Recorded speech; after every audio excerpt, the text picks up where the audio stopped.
Call to order, councillors. Please take your seats. Everyone is in their seats. And if you could also turn your phones and devices to silent. Please note this meeting, we have updated our COVID-19 practices to conform with the current orders that are in place within New South Wales. And meeting is being conducted as a hybrid meeting. We have some people joining us by Zoom and some are in chambers. Please do not speak until acknowledged and please be patient. I'm just going to get the General Manager to give us an overview of COVID restrictions we have in place now. Just so we can be on the public record, I guess, is the Council has acted on the latest public health advice in relation to the overall operations of the organisation. A range of measures have been put in place for the safety of our councillors and our staff. There has been obviously quite strong acknowledgement of these by staff and by our community, which is very, very encouraging to see. As some people are aware, the Mayor and I were both in Canberra last week with myself transiting through Sydney via motor vehicle, and the Mayor had a couple of days in Sydney. We were able to participate in the webinar yesterday evening that had the Dr. Kerry Chant, Gary Allboys, the Commissioner of Police, and other health representatives on that, and we're able to ask a couple of questions. The public health order is very clear in relation to my transit. There are no issues with that at all. As a precaution, I'd already had undertaken a COVID test in Goulburn on my way home, and that is negative. In relation to the Mayor's time in Sydney, we had it very clearly stated on the webinar yesterday. It was a very specific question answered directly for us, that given the technical issues we had yesterday, that the public order is about a stay at home. It's not actually an isolated, it's actually a stay at home. And under that, a person can leave for the purposes of work or education if it's not possible to do that at home. And therefore, the Mayor is able to be in the chamber. The Mayor has also had a negative COVID test result as well. So we've ensured those things are in place. Thank you, Madam Mayor. Thank you, General Manager. So welcome to our June 21 Kempsey Shire Council meeting. So anyone that is joining us for the first time, our council meetings are open to the public and live streamed to allow people to observe council in the decision-making process. We don't have anyone in chambers from the public today, but I'm sure some are joining us by live stream. It is a regulation requirement to advise everyone present that your attendance is taken as consent to the possibility that your image and or voice may be recorded and broadcast to the public via our live stream. And anyone who is considering recording visual and or sound recordings of the meeting requires prior permission, and the decision to allow must be an unanimous decision of council. Council will break at approximately 10:30 to allow council and staff a short time to have a break. In the council chambers this morning, we have Councillor Williams, Councillor Baxter. We have the directors, Fish and Mitchell, myself, the Mayor, the General Manager, Daniel Thorogood, our Manager for Governance, and Melanie Peterson. I knew that, Melanie. Councillor Dean Saul, Councillor Anna Shields, and we've just been joined by the Argus, Lockie. Thank you. Online, we have Councillor Sue McGinn, Councillor Leo Horval, and Councillor Bruce Morris. So welcome everybody. Voting will be for any dissent vote. Non-dissent vote is an affirmative. Abstaining vote is recorded as a vote against. If there's no dissent votes, the motion will pass unanimously. And councillors, a couple of things to remember. Activate your microphone if you're doing this by Zoom, if you could put your hand up. There's only 3 of us, so if you could put your hand in front of your face, I think that will work better, in front of your screen. And patience will be required. And just councillors be aware, we do have the ability to move into workshop if there's something that we want to discuss in further detail. So to formally begin, please go to item number 1, which is the opening prayer. Dear Lord, keep us in our deliberations today so that our decisions will be for the greater good of the whole of the Kempsey Shire. Amen. Amen. And Council acknowledges that this meeting is being held on the traditional lands of the Dunghutti people. 3, we have apologies. We've received an apology from Councillor Anthony Patterson. Do I have a mover to accept that apology? Thank you, Councillor Second that. Shields, and seconded by Councillor Baxter. We now go to any dissent on accepting his apology. There's no dissent. Councillor Horville has a dissent on that apology.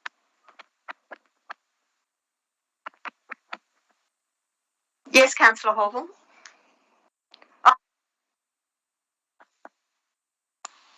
No, Madam Mayor, I was just moving dissent on. I don't think the apology was necessary. Councillor Horville, have you got your headset on? Yep. Thank you. Can you hear me? Yes, I can hear you. Thank you. Confirmation minutes, item number 4. There is a recommendation that those minutes have been circulated. And there's 2 attachments for the council meeting of the 18th of May and the extraordinary meeting of the 2nd of June. Councillor Horville. Madam Mayor, I procedurally move that we deal with each of them separately. Do I have a seconder? Thank you, Councillor Morris. Do I have any dissent in dealing with them separately? There's no dissent. We'll deal with them separately. The first item is item number 1. That is the meeting of the 5th, the 18th of the 5th. Do I have a mover? Councillor Horville. I'd like to move the minutes with amendments, Madam Mayor. And the amendments? Add after the voting record at 9.1 Slim Dusty Centre, transfer of ownership. Add after the voting record, Councillor Horville was asked a question on the accompanying report. Councillor Horville, I'll start again, I'm sorry. Councillor Horville was asking a question on the accompanying report in relation to the Tourist Information Centre being moved to the Slim Dusty Centre. Councillor McGinn raised a point of order that Councillor Horville's questions were not relevant to the motion before Council. The Chair upheld the point of order and asked Councillor Horville to confine his questions to the motion. Councillor Horville requested clarity from the Chair. The Chair ruled that questions can only be put about the recommendation and not relate to the report accompanying the recommendation. Councillor McGinn again raised a point of order that Councillor Horville's questions were not relevant to the motion before Council. The Chair upheld the point of order and asked Councillor Horville to confine his questions to the motion. That's my amendment, Madam Mayor. Seconder. Thank you, Councillor Morris. Very quickly, Madam Mayor, if I may speak to it, please. Yes, Councillor Horville. Thank you, Madam Mayor. What happened at that time in the meeting was a surprise to me. I was asking a question about the report, and it appears that asking a question about the report that informs the recommendation or the motion, as is in the minutes, is not to be asked. And I'm very surprised at that. So I would like to have included in the minutes that that's what happened. I was asking a question about the report and a point of order was raised, and you ruled that I could not ask questions about the report, but I could only ask questions about the recommendation. So that's why I've moved the amendment, and that's an accurate record of what happened, and I base that on the YouTube video. Thank you, Madam Mayor. Thank you, Councillor. No one else wishes to speak. Councillor McGinn. Madam Mayor, I'm just seeking clarification here. Given that Councillor Hallville has moved the motion, it actually doesn't have an amendment. I believe he's moving the motion as he's moving the motion. So am I able to foreshadow a motion or move an amendment that that we go back to the original published minutes as the minutes? Through you, Madam Mayor. Yes, Councillor Hallville has moved the minutes as a motion. You or any councillor is able to move either an amendment or a foreshadowed motion. So can I move an amendment, if I may, and that is that we go back to the original as published minutes for that meeting? Will be the minutes. The minutes as published. Yes, as published. Do I have a seconder? Thank you, Councillor Shields.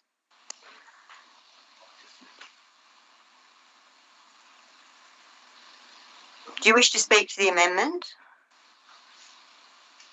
Madam Mayor, we don't normally have conversations recorded in our minutes. It usually is the discussion of the minutes. I'm happy with the way the minute taker has recorded the minutes for the last meeting, and I would like to see the original minutes as published become the record of the meeting.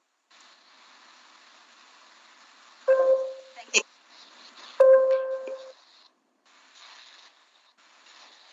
Anyone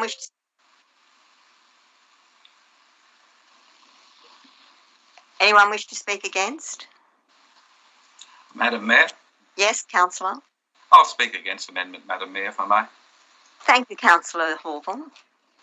Madam Mayor, the requirements of the Code of Meeting Practices to keep an accurate record of what happened. Actually having a Council Hall, the bit in the minutes that are now the amendment, it says Council begin raise a point of order, and it doesn't illustrate what the point of order was about. And it was about the fact that I was asking a question about the report. So that's why I've included that bit beforehand, and I think that your ruling should be recorded because I asked clarity. And so the 2 points of order that Councillor McGinn raised are very important.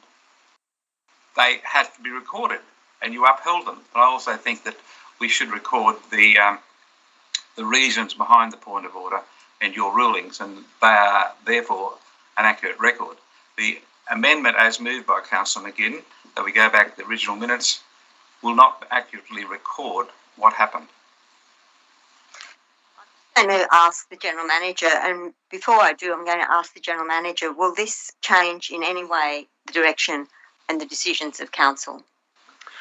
Through you, Madam Mayor, in response to that second question, no, it won't. In response to Councillor Hallville's, the matter he actually raised is correct, that the minutes do need to highlight the point of order and what that was about and your decision. And on page 8 of the minutes, it states Councillor McGinn raised a point of order that Councillor Hallville's questions were not relevant to the motion before Council, and the Chair upheld the point of order and asked Councillor Hallville to confine his questions to the motion. That's recorded twice, so it clearly does occurred at the meeting. It does not provide a commentary beyond that, which is what is required in the Council minutes. It's not a running commentary, it's actually the key points. Thank you, General Manager. Councillor Morris.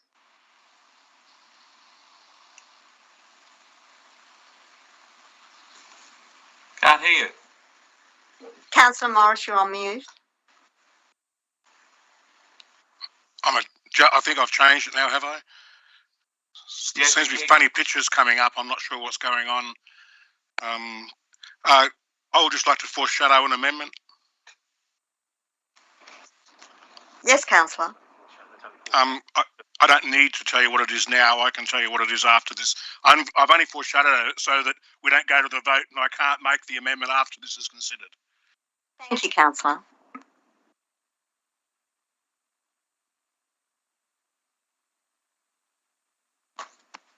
Is there any dissent on the amendment?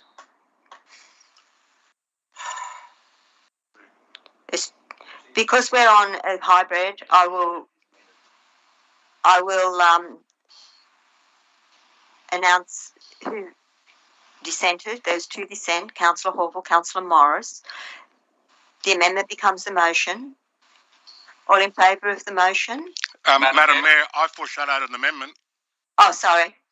We go That's to why I foreshadowed it, so that I had the opportunity to move that before he proceeded. Councillor Morris. The foreshadowed motion. What becomes now the amendment, not foreshadowed, but now the amendment, is, and it may not be considered as an amendment, it may just be typographical changes that can be implemented by the staff. On 7th line of page 2, there's a spelling mistake with CONTRAV. So there's obviously a word that hasn't been spelt out completely, and it doesn't quite make, I can't work out what it should be. I believe that the disclosure of interest by Councillor Shields is incorrect and should be corrected. The reason recorded in the minutes for her declaration of interest on the sale yards is that she is a shareholder of the sale yards. I'm not aware of anybody being a shareholder of the sale yards. Maybe it should be that she is a stakeholder, but clearly the reason cannot be that she is a shareholder. And in item 9.7, Crescent Head petition, I moved the original motion. There was an amendment that I moved after a point of order was raised by Councillor Horville. That amendment that I moved was seconded, and then I adopted the motion into the resolution. And yet when the matter is resolved, it's recorded as Councillor McGinn as the person that moved the motion when it was resolved. That also needs to be corrected. Now, whether they need amendments or whether they just need to be corrected, I'm not certain. Mayor, we can just correct those. Thank you, Councillor Morris. They can just be corrected. Madam Mayor? That's the advice I've been given. Madam Mayor? Do you accept that, Councillor Morris? Yep. Thank you. Councillor Horville.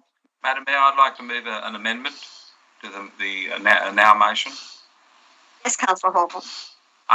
On 9.3, community survey engagement, add before the amendment lapsed for want of a seconder.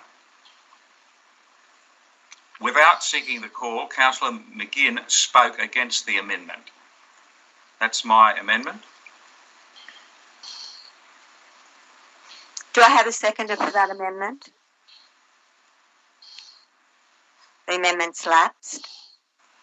Madam Mayor, I'd like to move a further amendment. Yes, Councillor Horville. At 9.7, Crescent Head petition, the procedural motion I moved, and it's not quite accurately recorded. I would like it recorded correctly. The procedural motion should read that Council defers this item to the June Council meeting as the number of signatures attached to the petition have not been provided in the report, comma, which is a requirement of the Code of Meeting Practice. That was my procedural motion. Thank you. I just have the General Manager wishes to speak. Yeah, we can just incorporate that in without the need for an amendment, Madam Mayor. There is no need for amendment. That can be incorporated the same as Councillor Morris's. Councillor Horville, have you got any further amendments that can be all incorporated in the one, or do you wish to continue to do them separately? No, that was it, Madam Mayor. Thank you. Thank you. Thank you very much. Thank you, General Manager. Okay, so Councillor Morris, we're back to the original motion. Is there any dissent on the original motion? There's no dissent. That's been carried. We're now, because we've separated them, we're now on the confirmation of minutes. Madam Mayor, I'd like to move it and, if possible, and with one slight amendment or addition point. And the addition? Under 3, apologies and application for leave of absence by councillors, change what is written there to the chair asked for any apologies and none were evident for councillors Williams and Morris.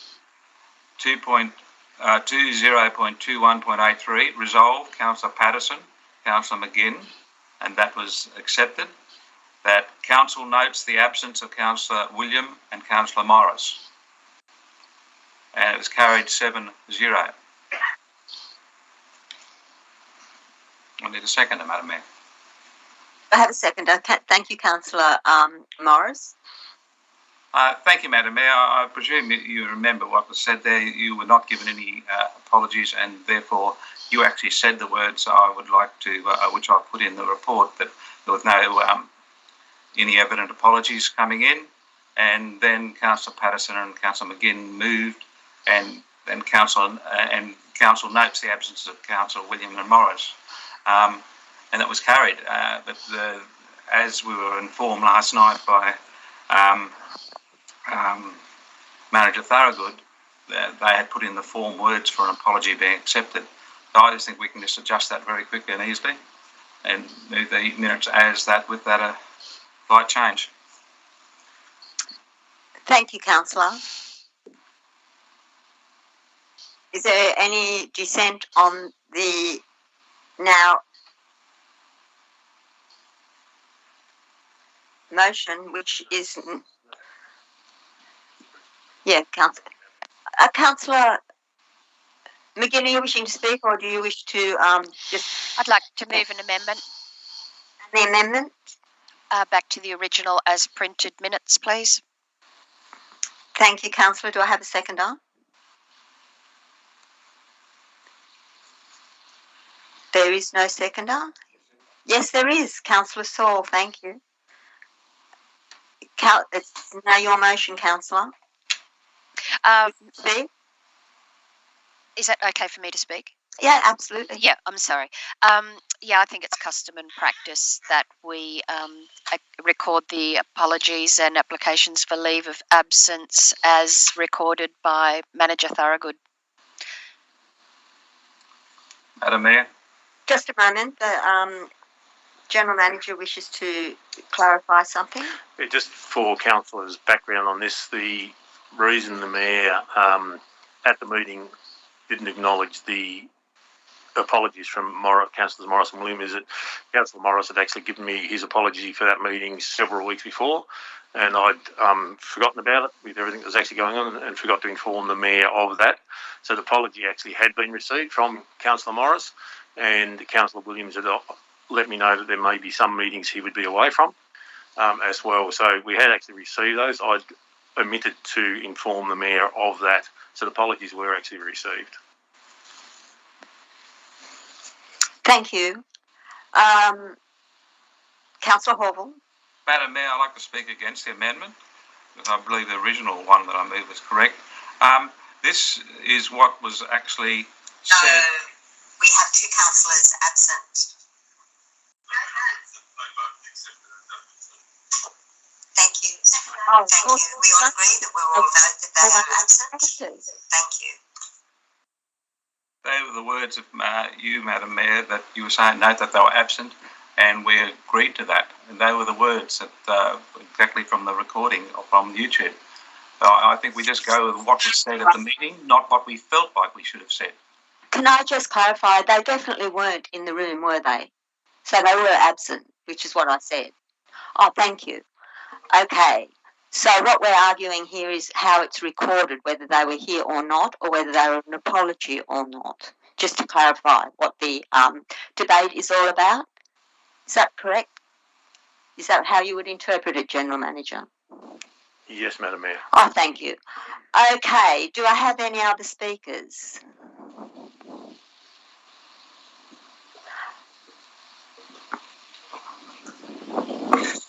So we're back to the amendment. Councillor Morris. Councillor Morris. Your mic is muted. Madam Mayor, I felt quite defamed when I listened to the YouTube. There was no mention. It was I could almost hear. No, there was no mention that I don't normally not apologise. In addition to that, the apology that I submitted in writing 2 weeks and 1 day before the meeting, which the General Manager acknowledges that he omitted to remember, was also submitted to another staff member who was present at the meeting. I believe it completely wrong that there wasn't an acknowledgement or that there isn't an apology for the way I was treated, and I don't know about Councillor Williams, that I have never not apologised for a meeting, and I have, even when I'm running slightly late, I will ring up and apologise for mine potentially being late. Point the of way order, that was Madam Mayor. treated, I am concerned with. Yes, Point Councillor. of order, Madam Mayor. Yeah. We seem to be talking about another issue altogether. The issue that is actually here for a discussion is actually how the minutes are recorded. And I believe that if there is some concern from another councillor, that should be brought up in private and not in this meeting. But we are actually discussing the minutes and how the minutes was recorded. And I just want to go back to the fact that the original motion does have the record that apologies be accepted and a leave of absence be granted, and that has obviously been confirmed by Councillor Morris and Williams. Thank you, Councillor McGinn. I won't uphold the point of order because I do believe that that's what Councillor Morris was trying to portray around why we are having this discussion. I believe that the apologies or their absence, their leave of absence, was accepted by the whole of council, and that is what was recorded. Councillor Morris, you would like to speak?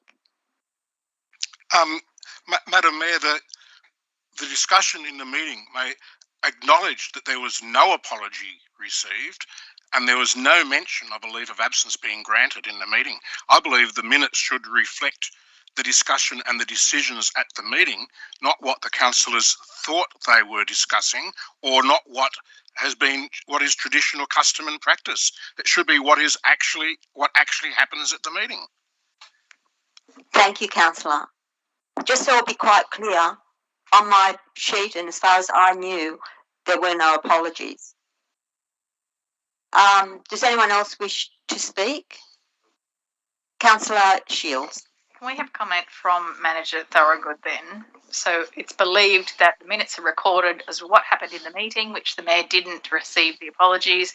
However, apologies were given to other staff members. The meeting moved quite quickly, so it's not necessarily clear from the recording what councillors who resolved that motion thought that they were resolving. The motion that we always put on the screen when a councillor is absent is that we grant them a leave of absence. I believe I can only think of one or maybe two occasions where a leave of absence has not been granted in my time at this council. So it was our belief when recording the minutes that despite the Mayor's comments that she had not received an apology, the councillors intended to grant a leave of absence for those that weren't present at the meeting, as that is the custom and practice that we do grant a leave of absence. I'd like to confirm that that's exactly how I felt when when that was on the overhead. Yeah, Liz. Councillor Baxter. Can I say to fellow councillors that it's 9:30, and I think it's we've been talking for half an hour about this, and I think it reflects badly on us as councillors that we're thrashing this minutiae out here for 30 minutes, where fellow councillors could have phoned, spoken to the General Manager, this could have all been resolved in the month that has elapsed since the last meeting, and we could have just come in with a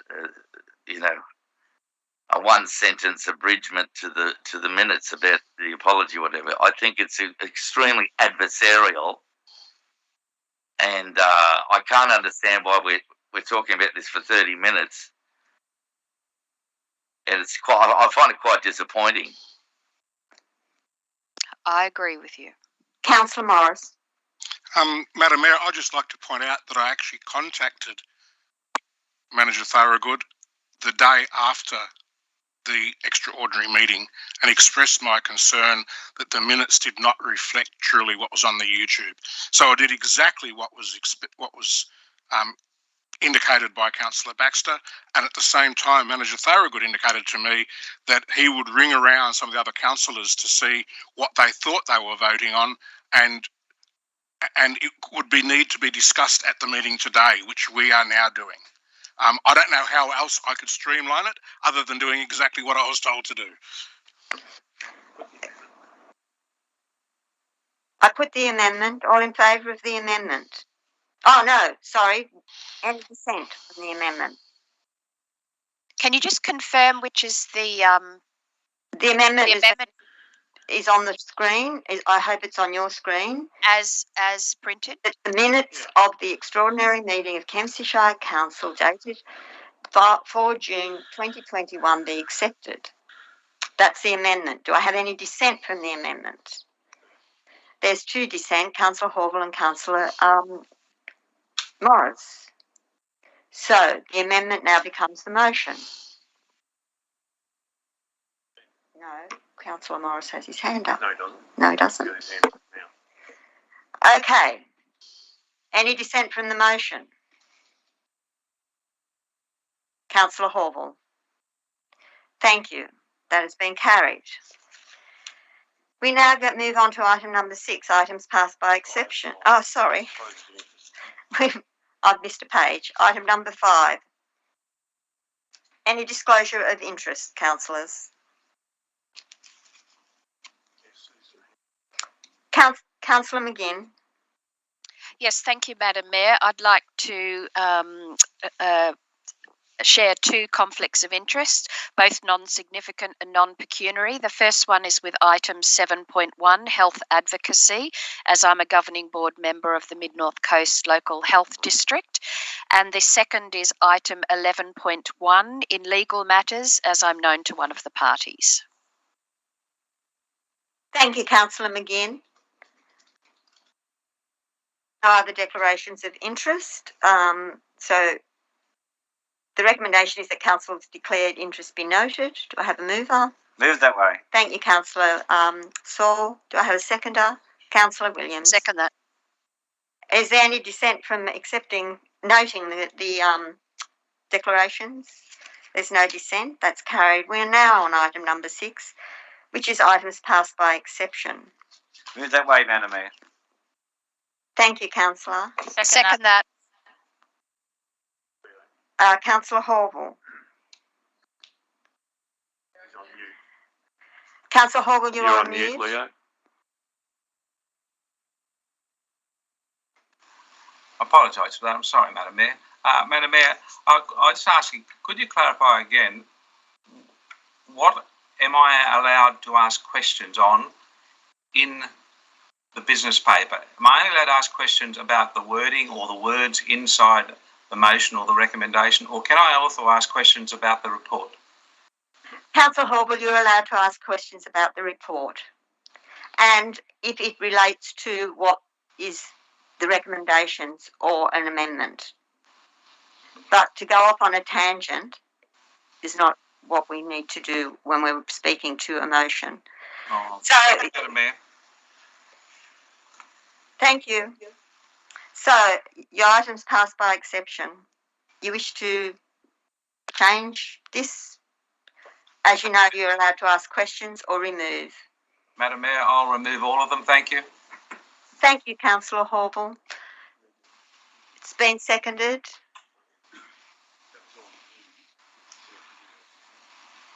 Oh, sorry. It has already been moved. That's an amendment. Sorry, no. You have to remove the Yes, you've got to remove them. You can't do anything else. It's got to be accepted. Thank you.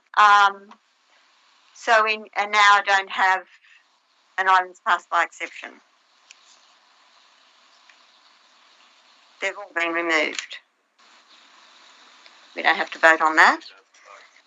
Okay, 7.1, there is a mayoral minute, which the recommendation is that we acknowledge the complexities across the multiple levels of government that impact on the supply of medical professionals at the region. We note the advocacy being undertaken at a local level and support the adopted position of the New South Wales Country Mayors Association to advocate for the solutions that dictate government and medical resources to correct the imbalance of the access to medical services in rural and regional areas. There is some background to that report. We do know that in this Kempsey Shire, like most shires in the regions, we do suffer from a lack of the medical, particularly doctors, and at South West Rocks that has been impacted on. One of the significant things Country Mayors Association is lobbying for is to have a rural and regional Minister for Health, much like they do at a federal level, and that advocacy will continue. The recommendation is pretty straightforward, but we do need to continue to any opportunity we have to advocate for more medical professionals in this area. Yes, Councillor Horval. Madam Mayor, I was before Councillor Horval. Oh, I didn't see it. Sorry, you go ahead, Councillor McGinn. Thank you, Councillor McGinn. Madam Mayor, I wonder if, with your indulgence, you could add some words to your dot point 3, and that was just at the end to say compared to large cities, because you're talking about an imbalance, but it doesn't say the imbalance. Yes, I get it. To what? So just adding the words compared to large cities at the end of point 3 would probably be more useful. Our city counterparts, which I think is how it's worded in the Country Mayor's recommendation. Thank you, Councillor. Councillor Horval. Thank you, Madam Mayor. I'm moving an additional point, and I would hope that you would support it into your motion, in that we take more action or in advocacy. That's all we can do. We don't have a responsibility. So my new point would be, Council is to write to the Federal Minister for Regional Health, Dr. David Gillespie, MP, requesting that South West Rocks be reinstated to the Distribution Priority Area scheme. Any reply should be forwarded to councillors. I'm happy to accept that. We've already written to our local member, a federal member, and I've spoken personally to Dr. Gillespie. He's very aware of it, but a letter would assist with that advocacy. So I'm happy to accept that. Madam Mayor? Could I just finish, Madam Mayor? Thank you. Yeah. Very quickly, sorry, Councillor McGinn. Yes, he's new to the job, and this is the time we should be getting on him on our side if we can. So thank you very much for accepting it. Councillor Morris, and then Councillor McGinn. Microphone. Councillor McGinn, I need your microphone. No, Councillor. I got the microphone on my head. I didn't turn it off. It was on when I last looked at it. I don't know how long ago it was turned off, but I would like to see added to dot point 2, which currently reads, note the advocacy undertaken at a local level, and expand that to state at a local level by council and the local community group, Voices of South West Rocks Community, because they have been very active in discussing it with the local federal member and also the federal health person or health minister. They've been in a lot of contact with them and have had some feedback from them. I'd also like to add a 5th point, and that is that council supports the efforts of local community groups to advocate for improved access to medical services. Now that's implied in what's been stated, but I think that we need to let the community know that council will be supportive of any actions that they, and will provide letters of support where council believes it's reasonable what they're asking for. Thank you, Councillor Morris. I'm happy with that. Yes. Councillor McGinn. Madam Mayor, I just would like to express my concern with dot point 4. The reason is that you've said in number 1, we acknowledge the complexities across multiple levels of government. And in fact, we do realise that access to medical health is actually multifactorial. This one item is not the silver bullet that's going to solve the problem. And I think by highlighting one of the many tactics that have been considered by country mayors is not actually a good strategy. In fact, in some cases, having the distribution priority scheme actually disincentivises doctors to go into other areas that may be beside them that don't have the benefit of that priority scheme. So pulling out one tactic, I don't think reflects actually the complexities and multifactorial nature of the problem that we have at hand. For that reason, I'd rather us not actually pull out one tactic. In that wording, if we had councillors to write to the Federal Minister for Regional Health, Dr. David Gillespie MP, with advocates with a similar advocacy that was undertaken with Pat Conham, which was the overall. I think, yes, I think that the problems are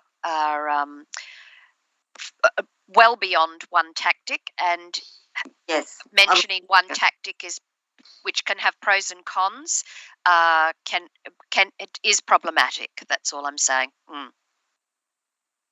However, if we left it the way it is, then he would be able to have to respond to that. Madam Mayor, my answer to that would be that it's far more complex than that one issue, and I think if we dive deeper into all of the issues, there are pros and cons in that tactic.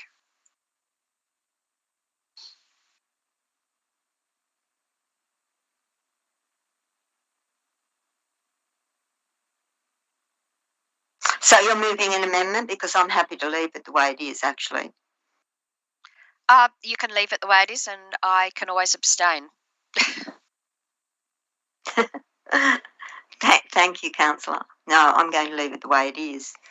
And I'm happy to incorporate that in. In fact, actually, I could be considered to the reinstating. Really not that much difference. So I'm happy to leave it the way it is. Okay. Does anyone else wish to speak? Councillor Morris. Madam Mayor, I likewise think that it's a little bit too specific, although I understand the reasoning for, because that's the way to fix the situation in South West Rocks at the moment. But I actually had some alternative words written down that I didn't include before, and that would be more simply, and it probably needs a bit of wordsmithing to include the DPA situation, and that would be that Council continues to advocate with appropriate federal and state ministers and shadow ministers for improved access to medical services. Then you can add to that, this may include the reinstatement of distribution priority area scheme. I think that's much really superior good words. Yes, I agree. Madam Mayor, should we just go into workshop? We're not in workshop. Let's ask, should we go to workshop?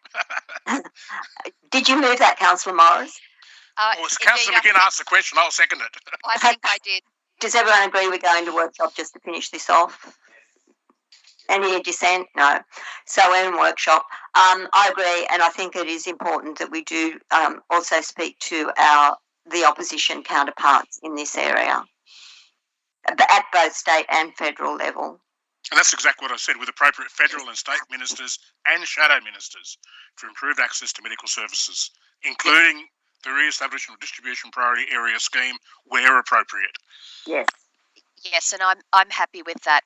The concern I expressed is covered in Councillor Morris's wording. Okay, let's get it up on the board.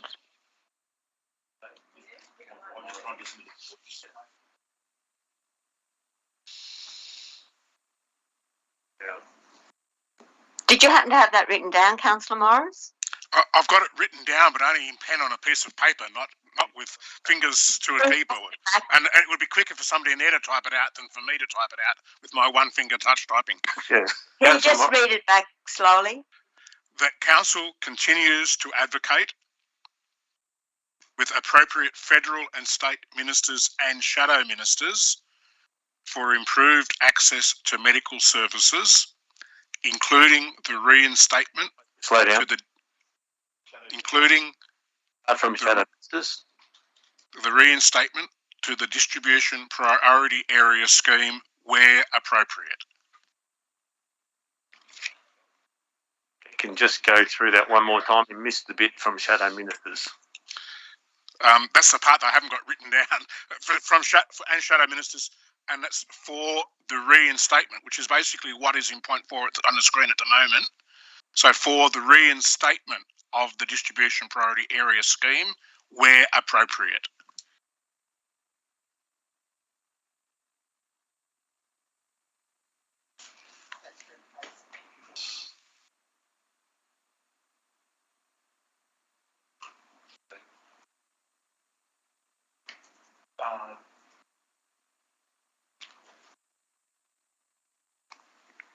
Of course, point 5 should have added after advocate for improved access to medical services. Yes.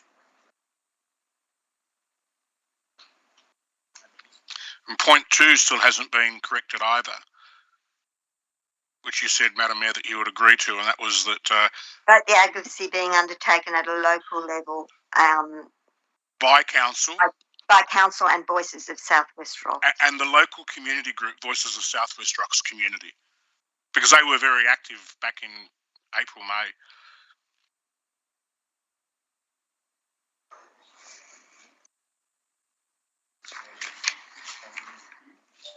Sorry, we're just adding those now.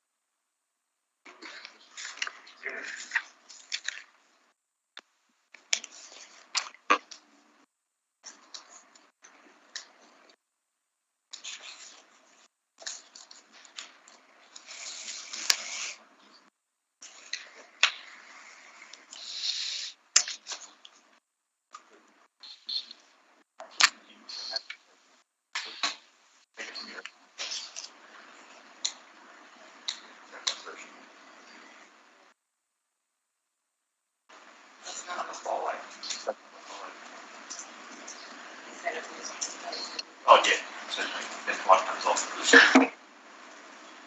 Oh no.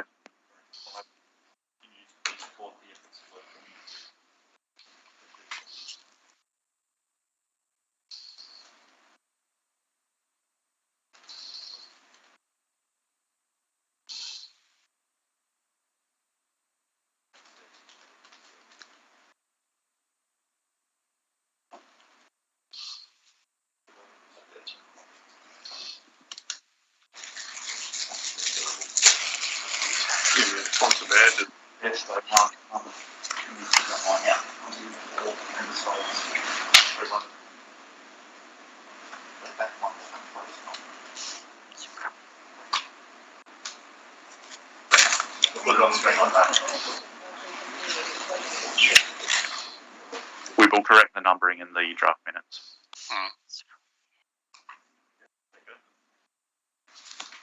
Okay, councillors, that council acknowledges the complexities across multiple levels of government that impact on the supply of medical professionals to the regional areas.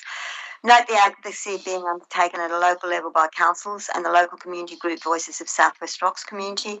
Support the adopted position of New South Wales Country Mayors Association to advocate for solutions that dedicate government and medical resources to correcting the imbalance of access to medical services in rural and regional areas compared to our city counterparts, and continues to advocate with appropriate federal and state members and shadow ministers for their reinstatement to the distribution priority schemes where appropriate. Actually, I thought that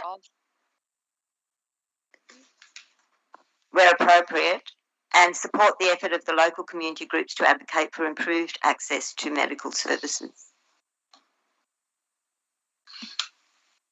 Madam Mayor, Yes, Councillor. just on point 2, do we need to single out a single group voices? The only thing is, I know many individuals who have written and tried to speak with local members. Obviously, the doctors are. Could we just say local level by council and the South West Rocks community? Well, it hasn't actually only been the South West Rocks community that Well, have been actually, advocating, Why don't we Yes. just say by council and the community? which we've kind of, that's in 6. yeah, I agree. It's just that we're acknowledging one particular group, but we're not acknowledging the efforts of other groups or other individuals. Yes, I agree with that.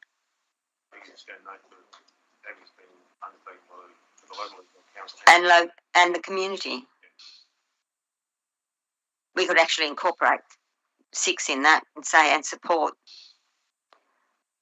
but we won't because that'll all be too confusing right now. So we just put and the local community, end of story, on 2.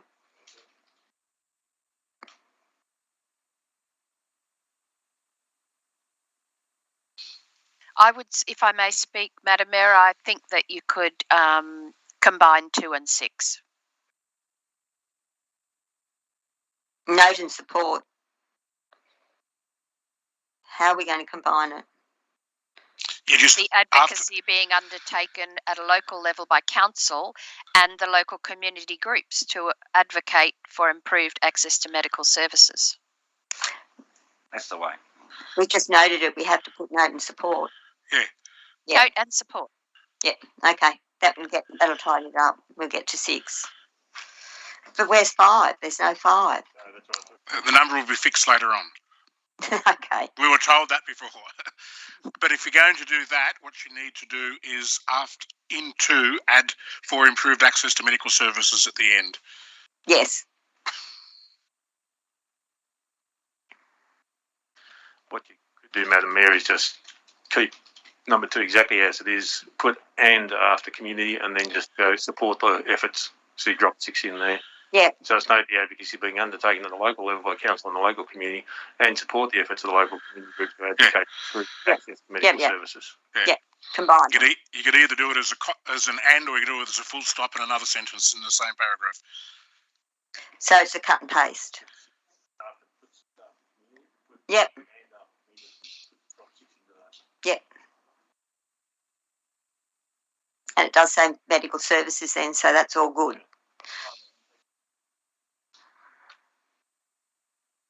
And it should be of the local community. Community. If it's for the local community group. For improved access to medical services. Just take out the word group. No, there's the word for improved access to medical services needs to be there.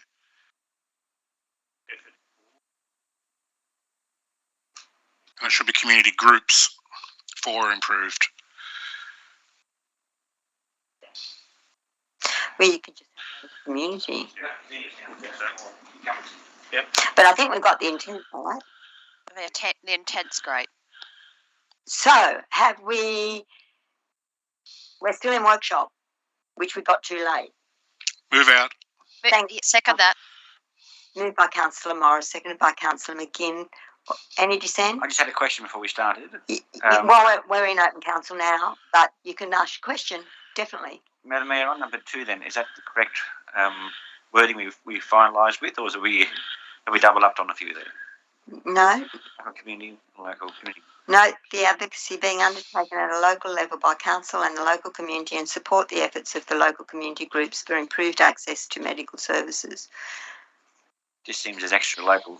Yeah, I get you. And as Councillor Shields pointed out, there are individuals, so it could be the efforts Or to just support their just seems like a bit their efforts for improved access to medical services.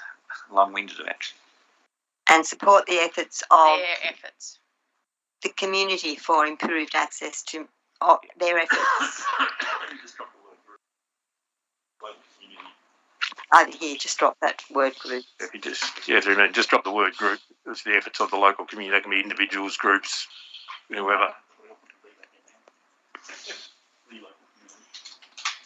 Which means if an individual came and asked that we support their advocacy, we can. Yes. Thanks, Councillor Saul. Oh, I think so. I think it's the way forward. Thank you, Madam Mayor.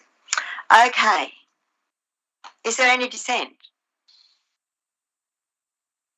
There's no dissent. That's been carried. You councillors, we'll go to 7.2, which is the local. Oh no, we're not. We're at 8.1, which is the local traffic committee minutes. Move that way.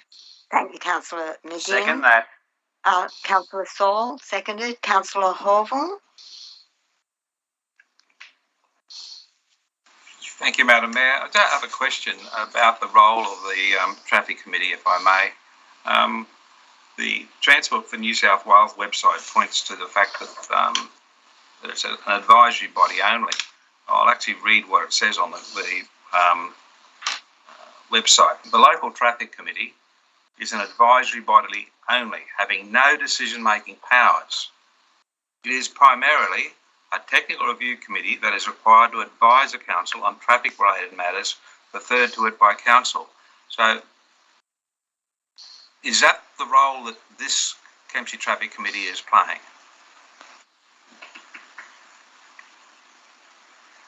General Manager. Yes. So it's only advising us, so we can not take the advice if we like, or request them to do further activities if we wish. Is that my understanding? Well, that's my understanding. Is that correct, Mr. General Manager? Through Madam Mayor, I'll get I'm doing it now. Manager Thorogood to read from the actual legislation or the relevant section that relate to this. Yeah, so what I'm reading from is the guide to the delegation to councils for regulation of traffic, including the operation of traffic committees from RMS. If council is in agreement with the local traffic committee's unanimous support, then a proposal may be approved and there's no conflict.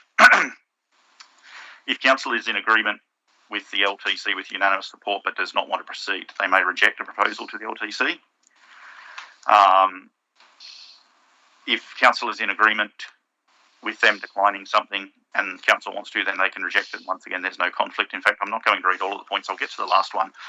If we decide to do something, if council decides to proceed with a proposal where the advice of the LTC is a decline, then council must first advise RTA and the New South Wales Police representatives in writing of their intention to approve the proposal. The RTA and New South Wales Police may then lodge an appeal to the RTC. So, in short, whilst they are an advisory committee, council cannot act against the advice of RTA or New South Wales Police without providing them notice we intend to do so and giving them the opportunity to appeal that decision of council. Thank you, Madam Mayor. So the reason I've asked that question is that I would like for us to send back, and I don't know if this is allowed, one of the recommendations for them to re-examine it further.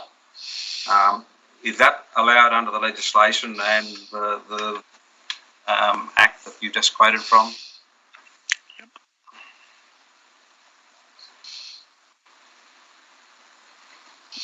Thank you, General Manager. Yeah, we believe it is, but it may depend on the particular decision of the committee, so there need to be specifics about it. Okay. Well, I'd amend the motion, and it's accept everything in the recommendation except for 4.3, the pedestrian refuge crossing Gregory Street, Southwest Rocks. Send the issue back and request the committee to find other options. At the moment, that's a recommendation that they close off the access for the people into their home. It's been traditional or custom practice for them to access their homes through a road that comes and joins up right at the pedestrian crossing. And the reason I say this is that if we send it back, the other options they might look at is moving the. In the minutes I can't say it whether they considered it. Dr. Fish might be able to tell us this if they did. Moving the pedestrian crossing either 5 metres or 10 metres north or south, or widening the road. I don't know if those options were considered, and looking at the site, I think there might be better options because we've got quite a few people who live in that set of housing that now will have to find a different way to get to their home. Through you, Madam Mayor, get Mr. Fish to make a comment. Yeah, through you, Madam Mayor. Sorry. Yeah, through you, Madam Mayor. Within the minutes at the bottom of page 5 of the minutes, it outlines some information there related to options being available. The committee obviously discussed these in coming to their recommendations. So they considered alternatives, whether that be via U-turns or the alternate access to the property via the side streets, I think, which is Arthur Street from memory, then into Lawson Street. And they also considered potentially that the right turn may apply to certain times and obviously exclude that turn movement during the school of the core school arrival and finishing times. So the committee certainly did look at that, and I would have thought if there was merit around other options, they may have also been considered. I would expect that alternatives would more than likely be at considerable cost, without any funding available, wouldn't be able to be obviously implemented.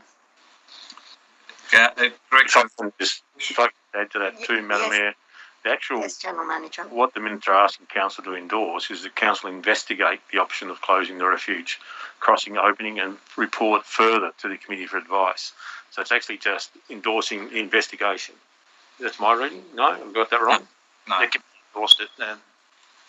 Councillor, oh sorry, okay. I haven't gone far enough down. Yep. If I may ask another question, Director Vish, you might be on top of this. If there is a cost, let's say we do send it back and they just recommend moving the pedestrian crossing north or south and putting a turning lane in, who covers that cost? Is it council or the Traffic for New South Wales funding? Through you, Madam Mayor, it would be council unless there was some form of special grant funding made available. Right. And do you know if that pedestrian crossing has crossing marshals which would be employed by Traffic for New South Wales? Yes, that's correct. There is at that particular crossing. So it's already fairly safe with marshals.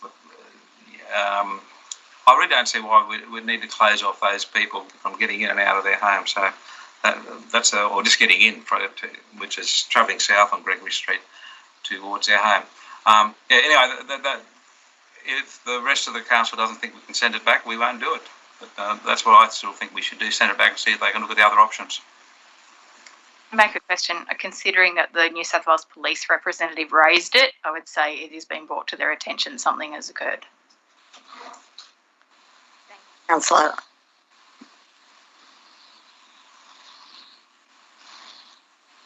Do I have a seconder?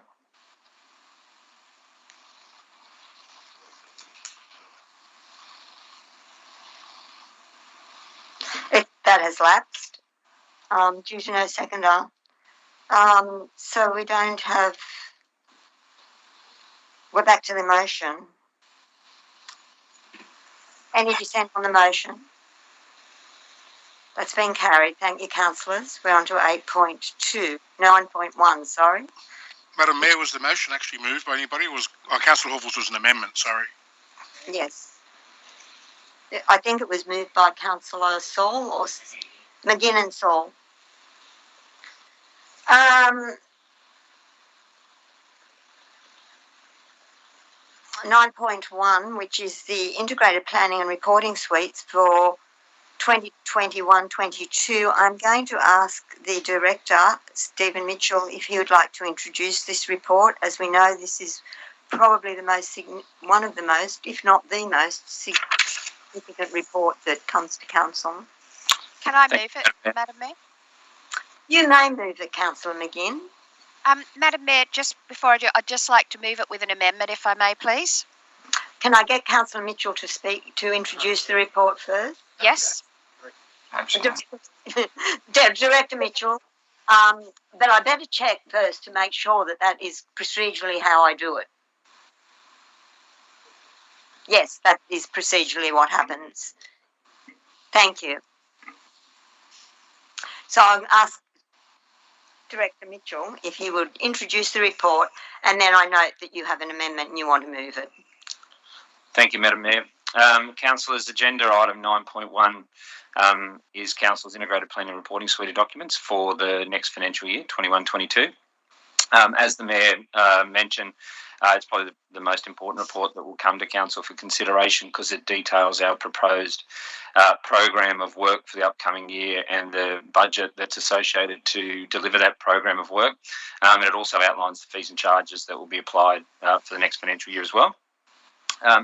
The documents that are attached to this report, which are listed up there as part of the recommendation, are largely similar to what was presented to you in April and which were then publicly exhibited for a period of over 5 weeks. We received 28 submissions on the IPNR documents, and a copy of the full submissions as well as a summary of those submissions and Council's response are attached to the report for your information as well. There were some changes that were made to these IPNR documents as a result of some of the community feedback through the public exhibition process, as well as an internal review from staff after those documents had been put on exhibition following the April council meeting. And some of the other changes that were made internally were also to reflect just changes that had been adopted as part of the March quarterly budget review, which was adopted by Council at the May Council meeting. It's probably just worth highlighting a couple of key points in relation to these reports prior to your consideration of them. Firstly, the impacts of the March 2021 floods have not yet been reflected in the operating plan and the budget for next year. We're still working through the impacts of that event, and the full impacts of those will be reflected in the September quarterly budget review. And no doubt that will obviously require some changes to the proposed capital expenditure program. Given that our capital expenditure program that's in the documents in front of you is already very large at around about $89 million. The operating plan and delivery program have been combined for this year, and as you'll recall, that's given the delay with the local government elections due to COVID and the need to extend the delivery program for an additional year. So that sort of delivery program extension and this year's operating plan have been combined into one document for ease and particularly from a community perspective, so that they can refer to the one document. And lastly, it would just be worth highlighting in the long-term financial plan for the general fund, we're still obviously showing an operating deficit. That operating deficit's not just for the 2021-22 financial year, but is at a similar level for each of the 10 years within the long-term financial plan for the general fund. That obviously highlights that we still have a lot of work to do from a financial perspective, and one of those options may need to be a special rate variation in the future, and there's some scenarios that are just in there for illustrative purposes to indicate what the potential size of that SRV would be to bring the operating result back into a balanced budget position. That's probably covers the majority of the items outside of the couple of briefings that we've obviously already had in relation to these documents as well. Thank you, Director Mitchell. Councillor McGinn. Oh, thank you, Madam Mayor. Look, I'd like to move the recommendation, but I would like to add that Council includes in the operating plan the investigation of the options to improve the flood immunity in the vicinity of Rudders Lagoon in the operating plan, and subsequently pursue grant funding to upgrade this section of road. I understand, as it is included here in the information, that is an additional cost of approximately $8,000 and an time impact of about 2 weeks. I'd like to acknowledge Councillor Morris in bringing this up previously, and I do think that it is an excellent addition to our operating plan, and I think a necessary addition. So I would like to move the suite of documents with that included in the operating plan, please.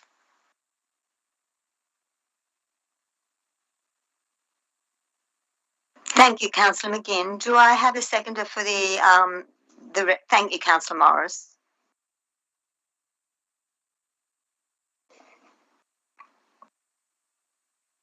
Councillor Shields. Thanks, Madam Mayor. Can I ask a question through you to Director Fish? On page 33, implementation of the Horseshoe Bay Master Plan. So it says to complete designs for stage 2, 3 and 4. So in our current operational plan, it actually says, what was it? So complete designs for stage 1B walkway, stage 2 car parking as per the adopted master plan and seek funding opportunities to deliver these. So have we already completed the stage 2 car parking detailed design within this current operating plan that we're in? Through Madam Mayor, some of that work is commenced. We are looking at an engagement at the moment of a consultant and would be looking to wrap up those various stages largely through the one engagement rather than, I guess, individual stages. So, yes, it has commenced for portions of the car park, but we would certainly be looking to wrap up any remaining works in a single engagement of a consultancy. Mm-hmm. Okay. So when would we be looking at carrying out the actual works? Because this is my 8th year on council. We've been talking about this for a long time, and we've done a playground and a walkway in 8 years. Yep, through Madam Mayor, that would be contingent on funding, and there are opportunities that do become available for grant funding for areas like Horseshoe Bay, so they would certainly be a future consideration, and that is obviously flagged through the action. But at this point in time, there's not funding identified for further major delivery works, but we are expecting there are potential grants which would be suitable to that particular project coming up. Thank you. Can I ask a question, Chair? Yes, Councillor Baxter. Just a couple of questions. Before I do, just on Councillor McGinn's comment, I'd like to add to her comments that I think it was Councillor Horville that some years ago brought the Rudders Lagoon issue to the fore, and compliment him on that. But as to the IPNR report, could all councillors go to attachment 1, page 20? And can I ask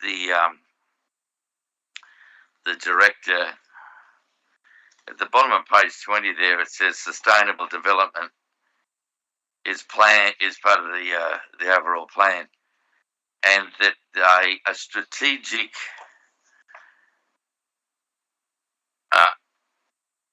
prepare a local growth management strategy covering housing choice, employment, landscape, character and growth. With that, just ask the director, with that growth management strategy that's due June 2022, next year, first of all, that's wonderful that the council is looking at along those lines, but will the council be asking for community participation to put that local growth management strategy for sustainable development? Will we be engaging with the community to get that strategy put together by 2022? Yeah, through Madam Mayor, there's an engagement underway at the moment for the preparation of that strategy, and an engagement strategy will form a component of the brief for that work. Wonderful, marvellous. Second question, Chair. On page 21 of the same document, in the sustainable development strategy, there's a mention of the last point, the investigation of the suitability of electric or hybrid cars for the council fleet. Have we begun that investigation yet? Through Madam Mayor, yes. Okay, terrific. Thank you. And third and last question, Chair. Part of the operating plan and the development plan is to engage with the valleys, 3,000 Indigenous, and the bodies that are there, the Land Council and the Dungutty Elders, with an economic development, help them with an economic development plan to address unemployment, etc. Have we got that underway? Mr. Yeah, through you, Madam Mayor. Yeah, Councillor Baxter, there's a whole lot of actions that were in Council's adopted economic development and tourism strategy, and that covers a broad number of strategies, including the ones that you referred to as well. And we're progressively working our way through in terms of implementing that strategy. Thank you. I'll go to Councillor Horville and then Councillor Saul.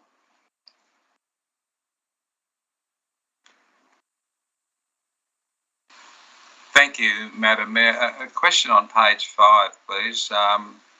The statistics on page 5, the demographics and so forth, and they're taken from the ABS census 2016, page 5 on the right-hand side of that document that Councillor Baxter withdrew or got us to open. So the estimated population 29,745. But I'm just wondering why we're paying to ID Economics to give us the latest information, and they say that the population last year was 29,921. Why aren't we using those statistics? Is the number one question I have about that.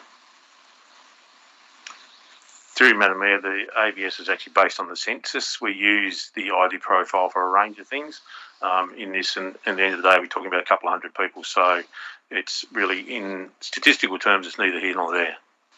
Okay. So in the economy, again, from the source next to that one, I'm sorry, Mr. General Manager, it says employed residents 10,982. According to the ID economic profile, we've only got 10,155. So there's a big difference there of 800 people. Again, the near figures from 2019, which ones should we rely on? Those ones or the ones we pay for? Through Madam Mayor, any statistics, Councillor Hall, will change from time to time and up and down, depending on which source. What we've done is, for this particular document, chosen a range of sources that we feel appropriate for this document. Okay, well, thank you very much. It just seems to be painting the situation. Question, Councillor.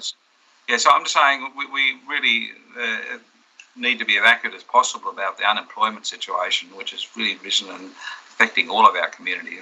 That's the reason I'm asking that question, Mr. General Manager, is that we should be realistic about the fact that we've got an economy that's not going too well at the present moment. Would you agree? That's not a question, Councillor. You're not, as you know, in the meeting rules, our code of meeting practice is when you get an answer, it's to be of no debate. No, I asked the question, Madam Mayor, sorry. With the staff. So, on page 10, if I could ask another question, okay. Madam Mayor. Sorry, Councillor, what was that? Page 10, could I ask another question? Yes, certainly. The budget statement on finance is an overview to show that the progress of change. Isn't it normal to have a comparison with the previous year? And that isn't included there. Should it have been included? Through Madam Mayor, that's actually provided in the financial statement. This is actually a budget for the single year. So it shouldn't be included then. Thank you. Next question. That's it, Madam Mayor. Thank you. Thank you. Councillor Saul. Thank you, Madam Mayor. Just a generic question, in fact. If the new council has different priorities, Is the delivery plan able to be adjusted? Was it set in stone until the next budget? Through you, Madam Mayor, Council has, on occasions, changed those priorities. That's actually done by resolution of Council throughout the year. And there's also regular opportunities for that through the quarterly budget review process as well. Councillor Williams. Thank you, Madam Mayor. I've just got a question in regards to the scenarios in regards to the SRV. This is likely to be considered, obviously, for 2023-24, and it's obvious that an increase will be, some sort of an increase will be required outside of other financial improvement strategies. But when do we expect the community consultation to begin in regards to this? Through Madam Mayor, I'll get Mr. Mitchell to make some additional comments, but part of that community consultation is this document. You'll recall the last 2 years in the operating plan and the DP, we've actually highlighted the possibility of a special rate variation. So we've been trying to get that out into the community, but the more detailed plan is being developed. Mr. Mitchell may want to make some additional comments on that. Through you, Madam Mayor. Councillor Williams, obviously, backing up what the General Manager has just said, the reason for including commentary around this, and even in terms of my overview of the paper at the start, was to highlight that is obviously a key consideration for us going forward. We're in the process of developing our community strategic plan. There'll be a whole lot of consultation engagement we're doing as part of that, and that will then continue to roll on in terms of, particularly in relation to a special rate variation. We, at this stage, and as it's articulated in the paper, are sort of forecasting that start from 1 July 2023, so 2 years down the track, and there's certain steps that would have to occur before then. So we haven't got a detailed plan yet. We're actually pulling together that project, but I guess engagement will sort of start from now and continue right through until a decision is made by Council to apply for a special rate variation. And if that decision is made, then there's process through IPART that we would do in terms of nominating for that special rate variation, and making sure that there's been sufficient community engagement and consultation in relation to this. There is, it will build on our current CSP consultations, and then we'll go into dedicated service levels discussions with the community. So that'll all keep flowing from now right through that period. Councillor Morris. I just turned it on before, but it's off again, so I have to turn it back on. Just a quick follow-up from that. When does Council need to confirm the intention to go for a special rate variation? And would it not be prudent to put that to the current Council so that the current councillors have ownership of it rather than delaying it until after the election? Through you, Madam Mayor. The statement of intent to go to a special variation isn't until the December before you actually proceed with it. So this wouldn't be until December 2022 at the very earliest that you would actually be looking at doing that. It's up to the council what they choose to do. We believe there's a body of work that still needs to be done. Putting it out the way it is in the documents does make it clear that there is a discussion being had about the need for a special rate variation, but we aren't in a position to put exact numbers on that at this point in time. And when you put your statement of intent to IPART, it needs to be accurate in terms of the dollars you're actually going to be looking at, the percentage increases. Okay. Further question, Madam Mayor, if that's okay. Thank you, Councillor Morris. Could you just have a summary of the works that, or what's intended to be done in relation to the long-term energy strategy and the long-term renewable energy and water strategy and the sustainability strategy? I note that there's the PV cells on the Civic Centre roof, and I suppose there's a further follow-on from the question from Councillor Baxter in regard to the investigation of the suitability of electric cars. What's seen at Council has commenced or is undertaking that investigation. What's the outcome of that, and what can the community expect to see in the sustainability and long-term energy space as a result of this operating plan? Because it's all fairly generic in what it states. And will there be a community reference group in developing the sustainability strategy? Through you, Madam Mayor, I'll try and remember those 3 points. The first one, in terms of the detail of the actions, we'll take that on notice and would need to look at that. It is something that would be developed and pick up grant opportunities and areas as they become available. In relation to the electric vehicles and hybrid vehicles, we are looking at that. Our fleet are looking at that, and the fleet committee will be assessing those on their merits. And there's a lot of movement in that space at the moment. So we will be wanting to see how that goes and when it actually becomes part of the financial viability as well. There's a cost benefit that needs to be taken up with those, but it is something we're having an ongoing review of. Likewise, we're trying to push the providers of EV charging stations to put more of those in, because if we have the EVs, then we do also need a network, and certainly want to encourage those areas. In relation to a reference group for the thing, we'll have to take that on notice as well.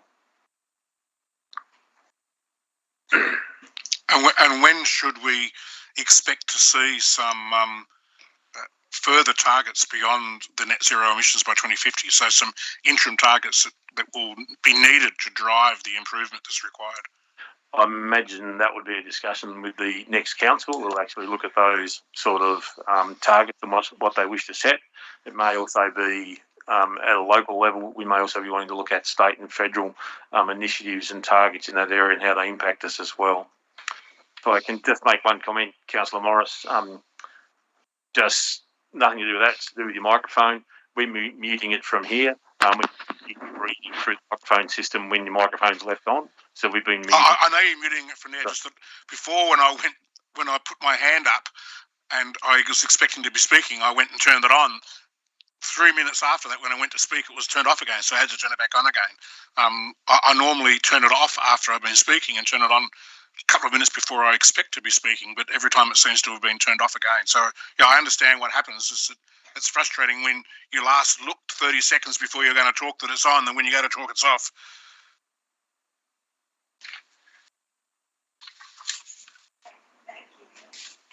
Thank you, Councillor Baxter. Morris. Madam Mayor, should we adjourn the meeting? Ask a question, Chair.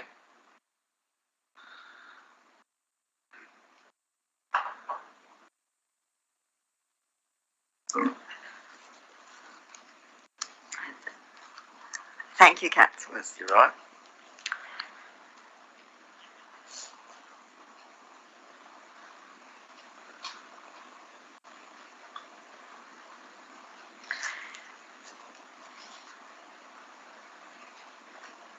Who's next? Madam Mayor, it's 10:30. Should we perhaps have morning tea and consider this after? We could stop, Chair. Actually, I think we'll go to morning tea. It's nearly 10:30, so we'll adjourn the meeting for morning tea. Thank you, Madam Mayor. councillors.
Thank you, councillors. We'll resume the meeting. I apologise for just prior to the meeting. Air conditioning doesn't really agree with me very much at all, and I had a tickle in my throat that I just couldn't get rid of. But all's good now, and we'll continue on with where we were. So we have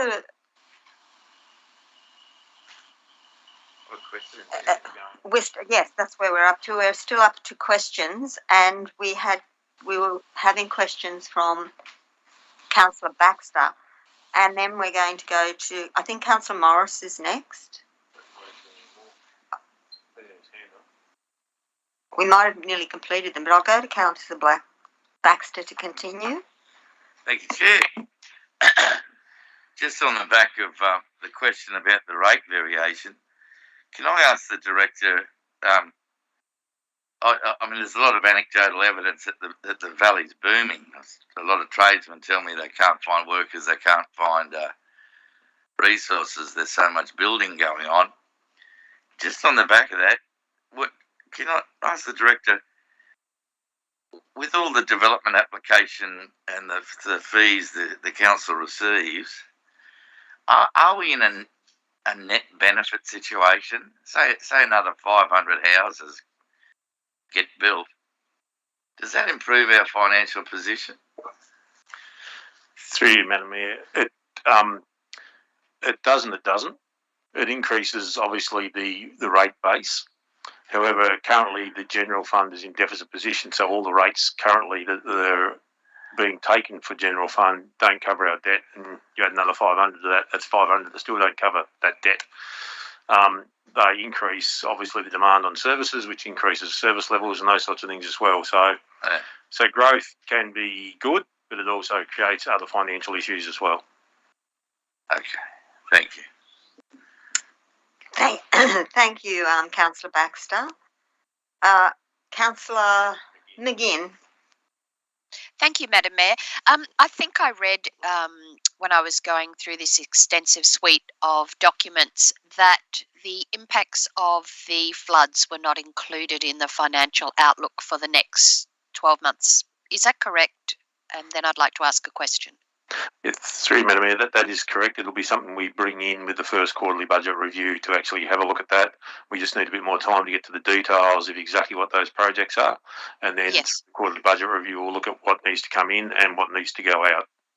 Okay, with that, so my question is, without holding you to dollars, do you have a sense of the shape of the grants coming in and the repairs that'll be needed and the work that is has come out of the consecutive natural disasters? But do you have a sense for whether that's going to have a positive impact on our annual operating plan or a negative net impact? I'll just get Mr. Fish to talk about the quantity on that and make some comments. Yeah, through you, Madam Mayor. We're currently undertaking, I guess, emergency restoration works where eligible as a result of the March flooding natural disaster. Typically, we would have 3 months to undertake the emergency work and then make claim for essential asset restoration. And those works are typically approved by Transport for New South Wales, for example, for road-related works. The emergency work period has been extended to later in the year, so we're able to undertake more work under the emergency provisions rather than the essential public asset restoration. So we're obviously trying to get as much work done through those emergency provisions as we can, rather than have to wait for, I guess, approval to undertake specific works. As a result of this current event and also some of the past flooding, we have had a number of slips occur around the Shire. They're probably one of the larger cost elements that we've got, I guess, for the asset restoration works, and we will need to obviously resource those from a management perspective. So at this point in time, likely in terms of damage and emergency restoration work could be of the order of $30 million. Typically, you would have 2 years from the event to undertake that works, and some of it may have considerable lead times if you're looking at a complex slip, for example. That requires detailed investigation and design prior to obviously going to contract as well. So there is a potential. There will be a considerable body of work there, and certainly adding work to already quite a large program of roadworks is a challenge to balance that, and hence the report obviously outlines that that'll be an ongoing consideration as we move into the 21-22 financial year. Thank you, Director Fisher. Councillor Hall. Can I just ask a follow-up question to that? So I guess what I'm trying to understand is the financial impact on a net basis. But are you saying that, Mr. Fish, that it's actually too early to tell?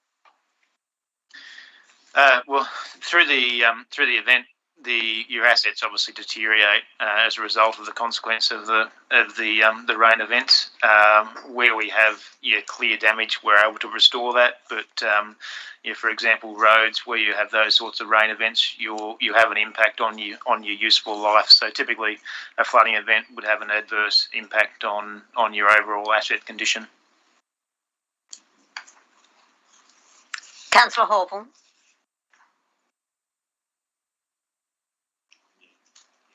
He's on mute. I apologise again. I didn't unmute. Thank you very much, Madam Mayor. I want to ask a question about the long-term financial plan on page 5. It talks about this issue.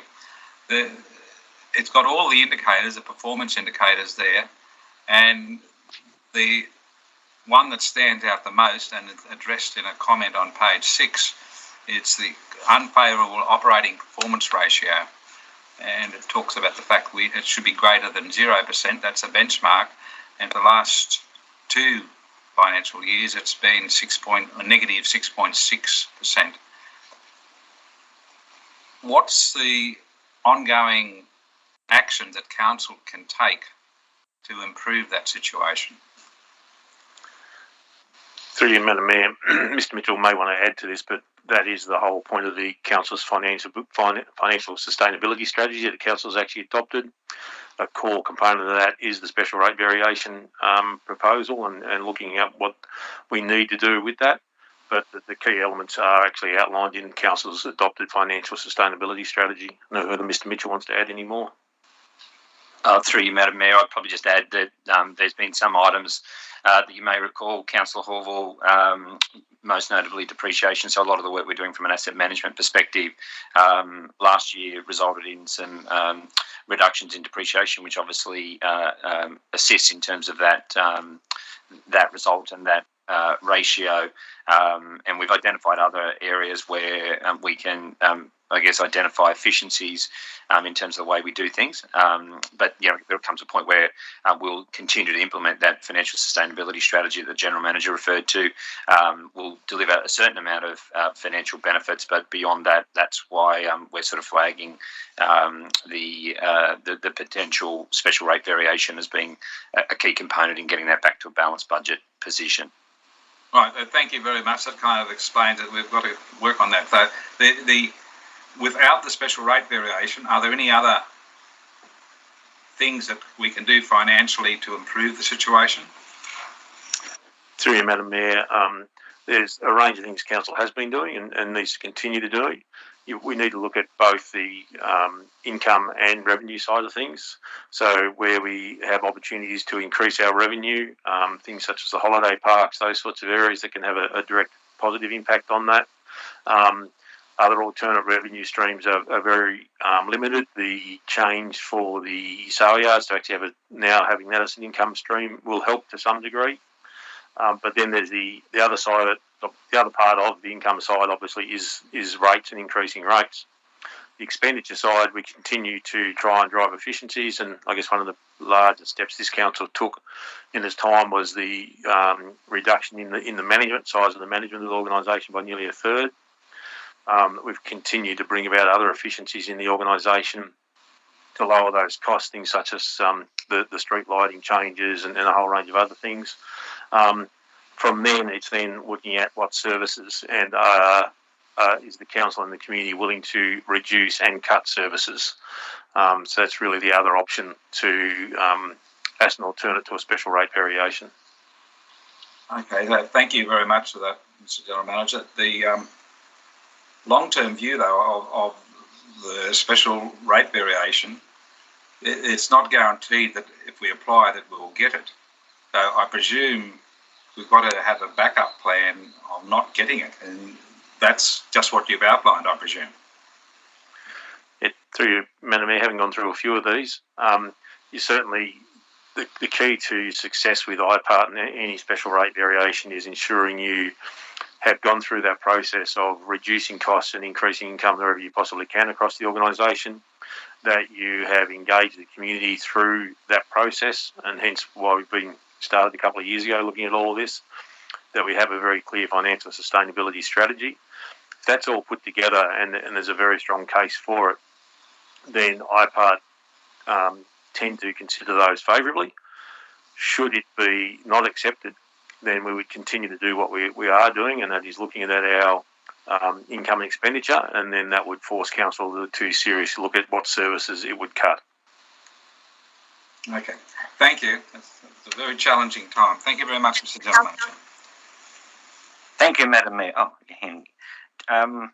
Madam Mayor, on Council's final revenue policy 21-22, on page 4, has the rating structure.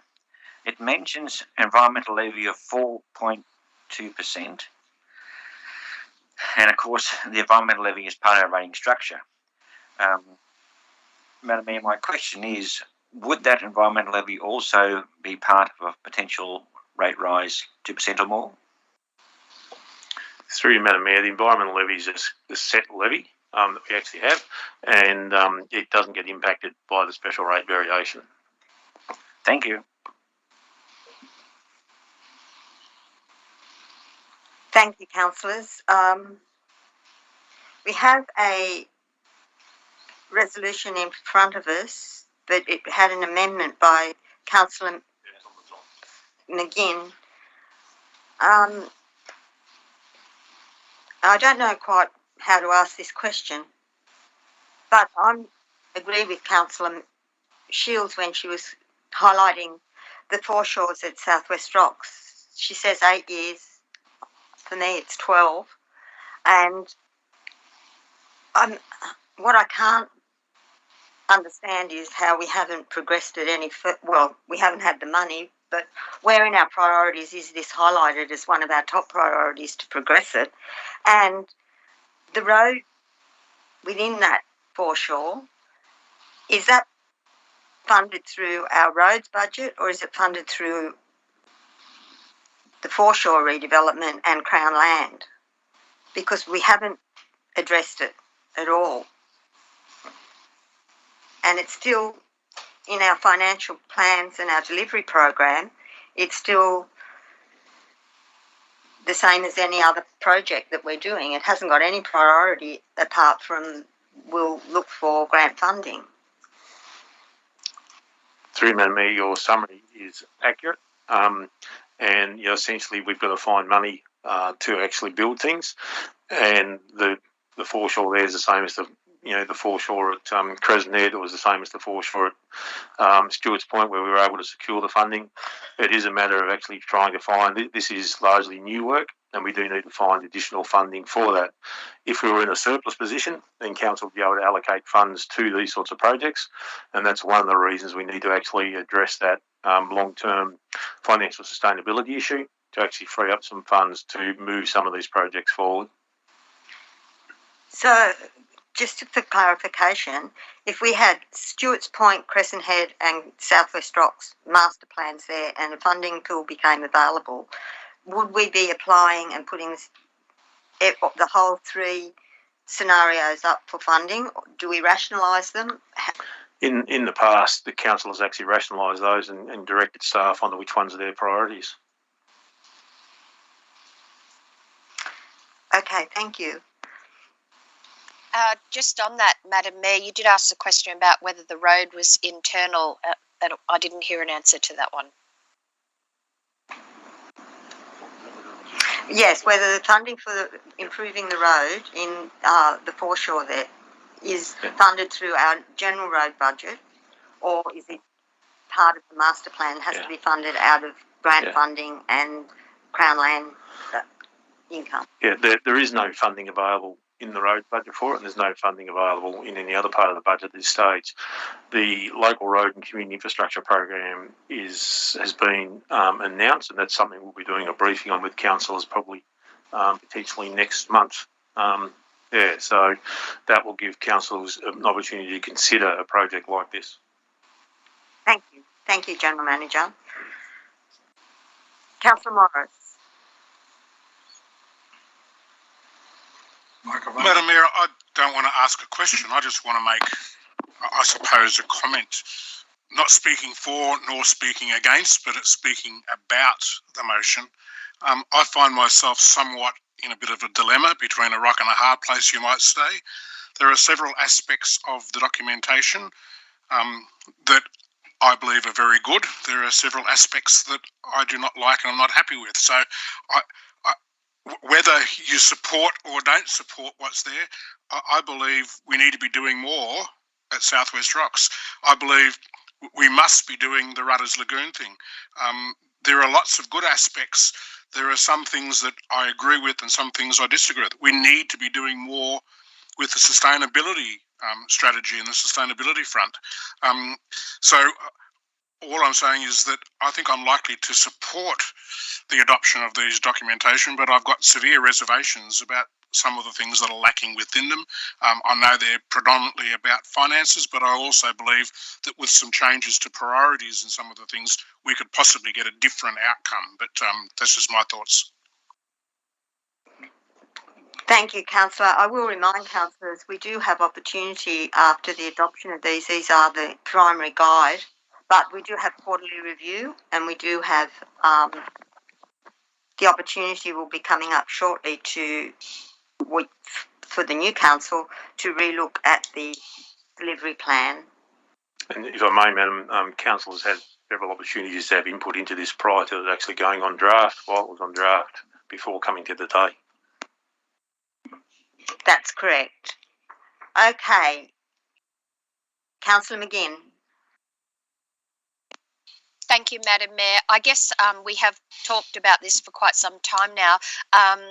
When I spoke briefly at the beginning, I neglected to commend staff on the look and feel of the documents. It's very easy to read the delivery program and operational plan. The graphics are really well set out.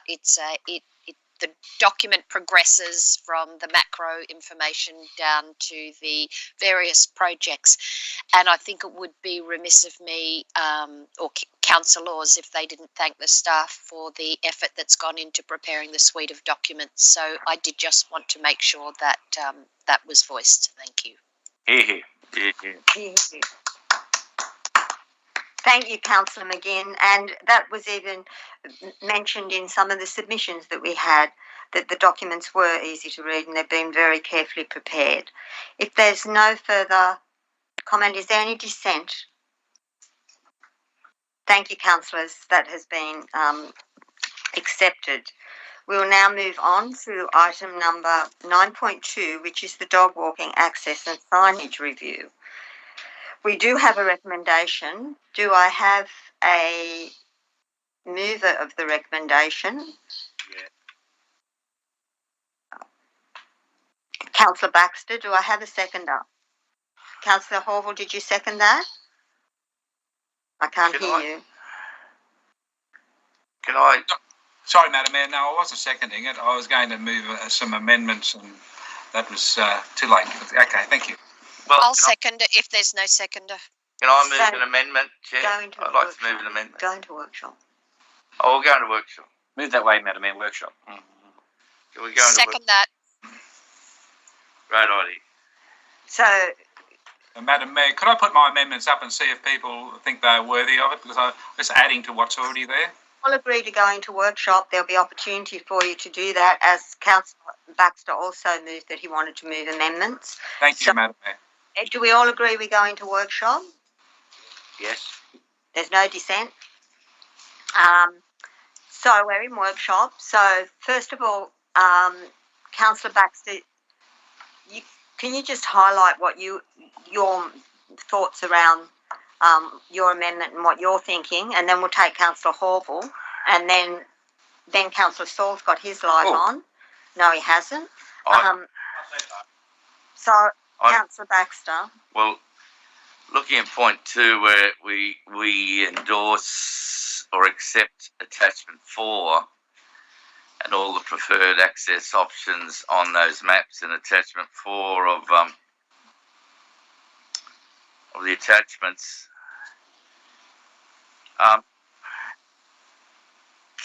Can I ask everyone to go to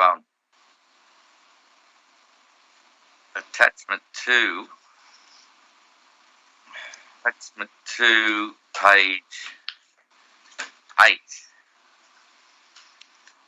just as an idea, just as a workshop idea. I realise this is a vexed issue, and we have to manage the needs of dog owners and the needs of non-dog owners. But looking at option 1 there on page 8 of attachment 2, does everyone see it there? Option 1? Yeah, I do. Now, if you cross that bridge across the creek, the bridge actually finishes at the sand dune. What I would suggest is a possibility just to get past the requirements of the 1,000 or so people that will be sunbaking on that beach at Christmas time or the school holidays. If a corridor, if a blue corridor, at the end of the bridge, you're going to have a corridor up to the green zone, following the line of the sand dune. If a picture like this one was at the front of the bridge, at the start of the bridge, and it said, yes, you can take your dog up to the green zone. As soon as you cross the bridge, you follow the contour of the sand dune and you're up there. You've got all that space for your dog and all the rest of it. You can swim and sunbake and leave that front beach, the rest of front beach red. So what I'm suggesting is a possible corridor or dogs on lead, the blue, up to the green zone, but you're not using the whole beach as a corridor. You're using it a corridor next to the sand dunes. 10 metres wide or something, Mark? Pardon? 10 metres wide? What's your corridor looking like?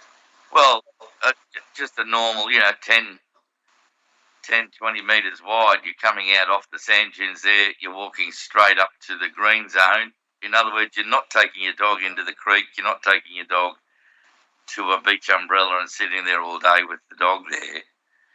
If you want to take your dog to the beach, you're going to go up to that green zone. That's what we're telling them. Madam Mayor, we're in workshop, but on that item, can we have some commentary from Director Fish on whether that's indeed possible? Because it sounds like another category, if you like, and it would be easier, I would think, to have categories that are either on leash or off leash, but not a transit zone. And how do you measure 10 metres anyway? Director Fish, is that okay? Common sense. Yeah, Madam Mayor, through that area in behind the dune, you would need to provide some sort of dedicated corridor there, which is obviously suitable for persons and the movement of their animals through that. And that unfortunately doesn't exist there at the moment, and it is a reasonable length that would need to be created. We'd obviously, in terms of creating a proper corridor, you'd need to obviously assess the environmental effects of undertaking such works, and obviously we also don't have any funds to develop such a corridor at the moment either. I'll just add to that as well, that if you're talking about it being on the beach itself, then you've got constantly shifting sand, you've got varying tides to actually be able to say what that area is. And then you have got the issue, it's very, very difficult for our rangers to actually police that, because people may be on there, they may be sitting there, yeah, depending on where it is, it does get very, very difficult. And as Councillor McGinn says, it does create another category that we've then got to try and enforce, which, as I said, is very, very difficult. Well, just on that point, at the moment, and for many, many years, it's been very difficult because people will flaunt the rules. It's been a red zone for many, many years, but people will take their dogs there, and you're quite right. It's a matter of enforcing the zoning. So whether this is a strategic retreat on this issue of keeping it dog free. But yeah, the corridor wouldn't have to be delineated with a rope or anything. It's just a common sense instruction that you're saying you can cross the bridge, you can take your dog over there, but you're taking it up to there. You're relying on the common sense of people, and if somebody flaunts it and wants to take the dog for a swim in the creek, even with the lead on, well, then he's up for the fine, and fair enough. So yeah, I'm not asking for ropes or anything or a designated area. It's just a common sense instruction. You can take your dog on a lead through that area, but you're taking it up to there, and which is what people do anyway. People with common sense. This is what we've been doing for years. But anyway, just an idea.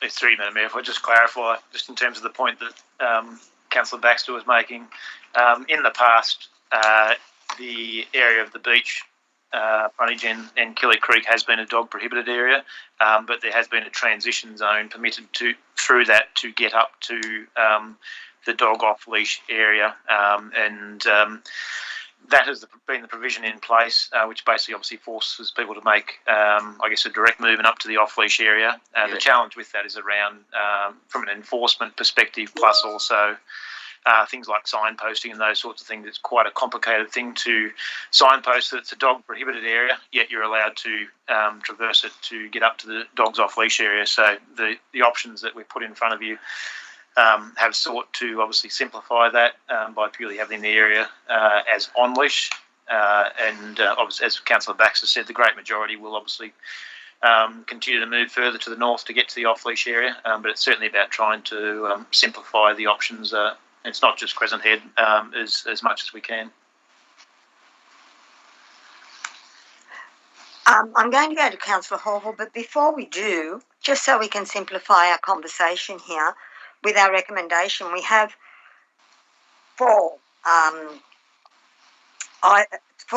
points. So if we can tick them off, like the first one, if we're happy with that, to keep that, we don't need to consider that as much in our conversation now, unless someone wants to raise that.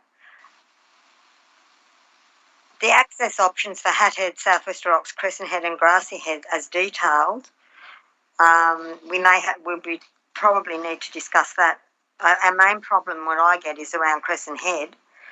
The budget for $15,000 for the signage, do we need to think about changing that or not? Because if not, we can then not bring that up in our workshop. And then we're going, item 4, which is to continue to advocate for access to alternative and extended beach off-leash areas in the Crescent Head area with National Parks and Wildlife Services, probably something that is part of this discussion. So just keep that in the back of your mind when we're talking around this. Councillor Horville. Yeah, thanks, Madam Mayor. You're spot on there. We've got to get this right, and we've got to make sure that we've got common sense in charge, which is what Councillor McGinn's putting up. Is it possible for Manager Thorogood to put up my amendments so we can all see what I'm talking about, please?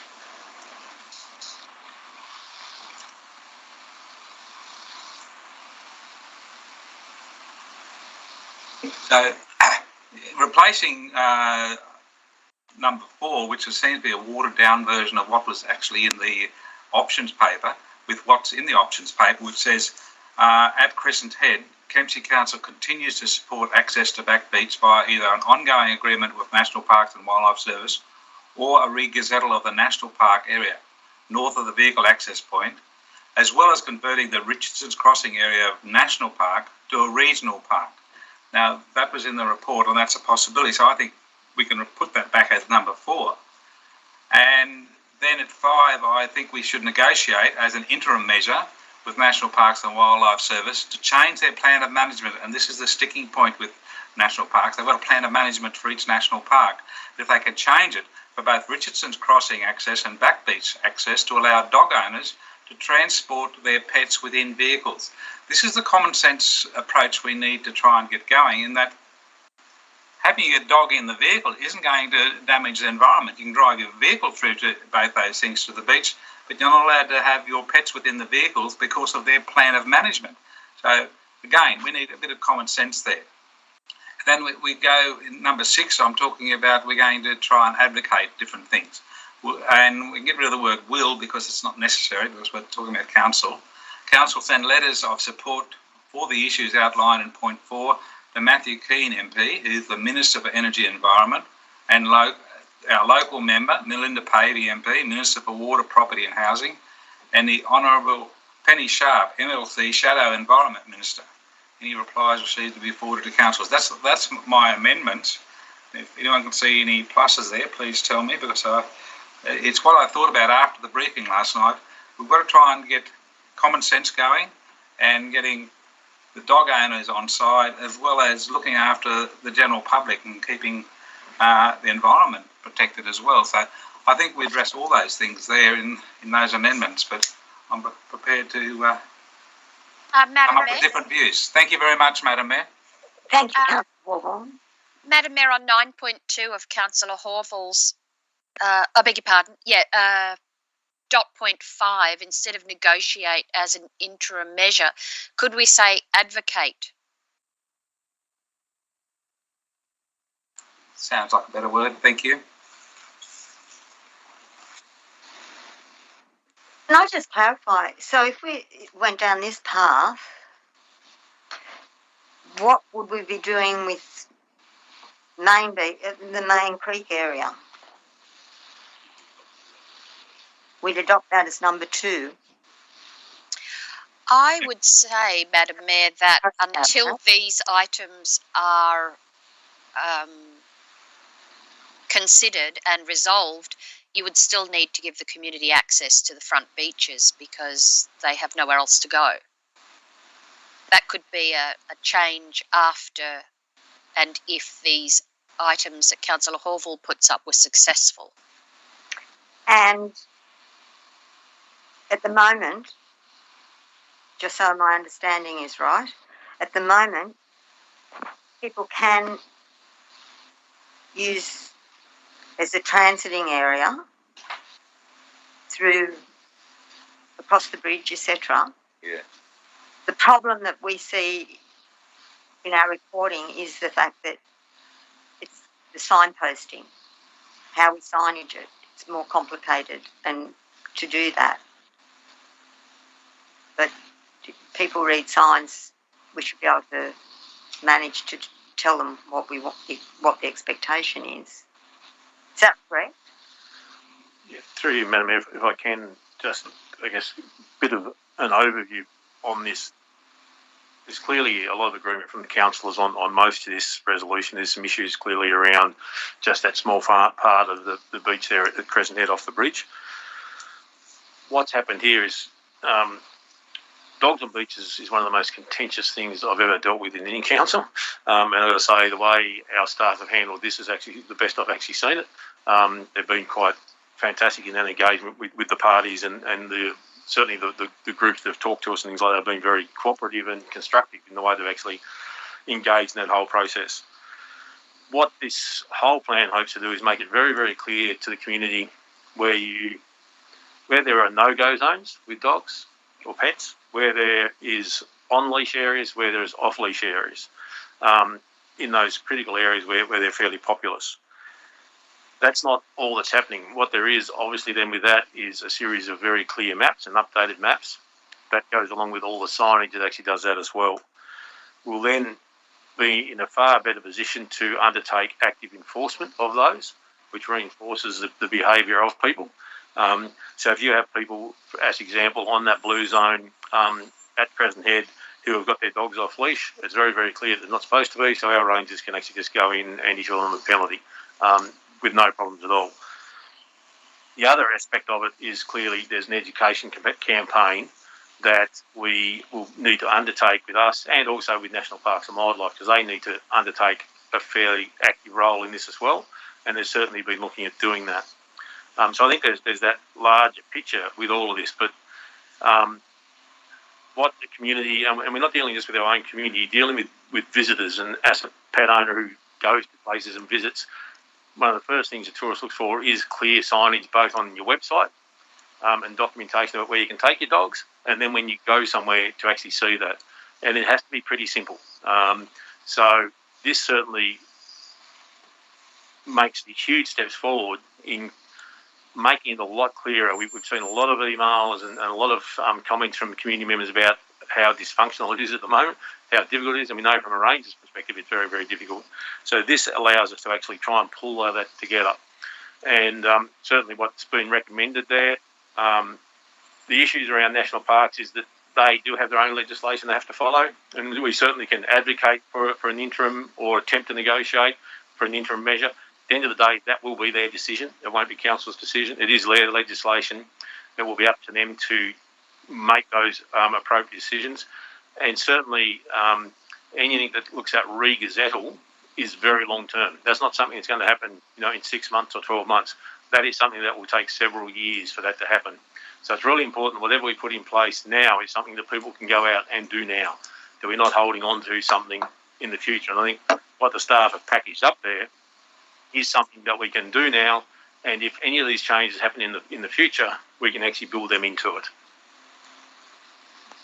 Thank you, General Manager. I'm going to take Councillor Shields, then Councillor Saul, then go back to Councillor Morris. Thanks, Madam Before Mayor. I do, I just want to endorse the General Manager's comments around the staff reporting and the fact that we have something really solid to be able to, as a starting point, to be able to discuss. The reporting on this and the communication with the community has been really, really excellent. Yes, Councillor Shields. Thanks, Madam Mayor. I just want to direct a question to Director Fish regarding Councillor Horville's amendments and how specific and so prescriptive they are. Comment on that. Through you, Madam Mayor. The point 4 of the recommendation that's within the report is obviously quite broad, and it's, I guess, got an overall objective of seeking to improve the off-leash access within the Crescent Head area, and clearly that is given the I guess the difficulty in the number of people that utilise the beach at Crescent Head. The national park areas, that front beaches are really the only other alternatives that are available. So we've got that in there. It's quite open-ended and supports, I guess, the conversations that are already commencing with national parks. In reading just some of the items there in Councillor Horville's potential suggested amendments, it obviously, as the General Manager outlined, these are national park areas of land, and ultimately the decisions rest with them.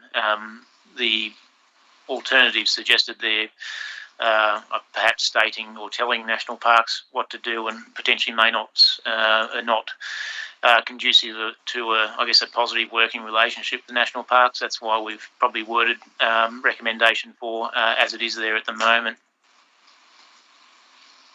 Just add to that, that certainly the community are already talking to national parks, and national parks they're certainly watching Councillor Horville's recommended amendment in that point 4 is something that would be part of the conversations the community and council would have with them anyway. We've tried to keep that open-ended though, because there may be other things that come onto the table that maybe give us a better outcome. Councillor Saul. Thank you, Madam Mayor. Madam Mayor, the complaints I've received about dogs is the amount of feces left behind by irresponsible dog owners who don't pick up after their dogs. Now, if council were to have more poo bags available, I think decent people would be picking them up. Problem will be those who don't desire to have no care to pick them up. So it's awful because we are in a situation where educating people to do the right thing by the environment, pick up after your dog. So that, I think, education and also compliance is the key. Otherwise, we'll have a lot of still very good responsible dog owners, but also those who, unfortunately, don't give a toss. I think just comment through you, Madam Mayor, just commenting on that, certainly through the feedback, through the engagement and consultation period, that was consistently received across the Shire in terms of that issue, and certainly the need for additional dog poo stations at specific locations was certainly raised, and that's a likely secondary component of the project following the signage changes. Councillor Baxter, then I'll go to Councillor Morris. Thank you, Chair. And then I'll go to Councillor McGinn. I endorse Councillor Horville's amendments. I think they're right on the money.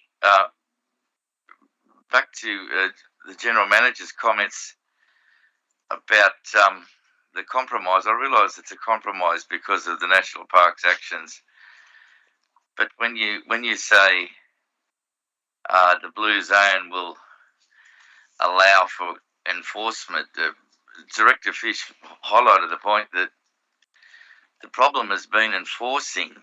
When it was a red zone and the no dogs were allowed, there were mongrels over there flaunting the rules, and enforcing it was the issue.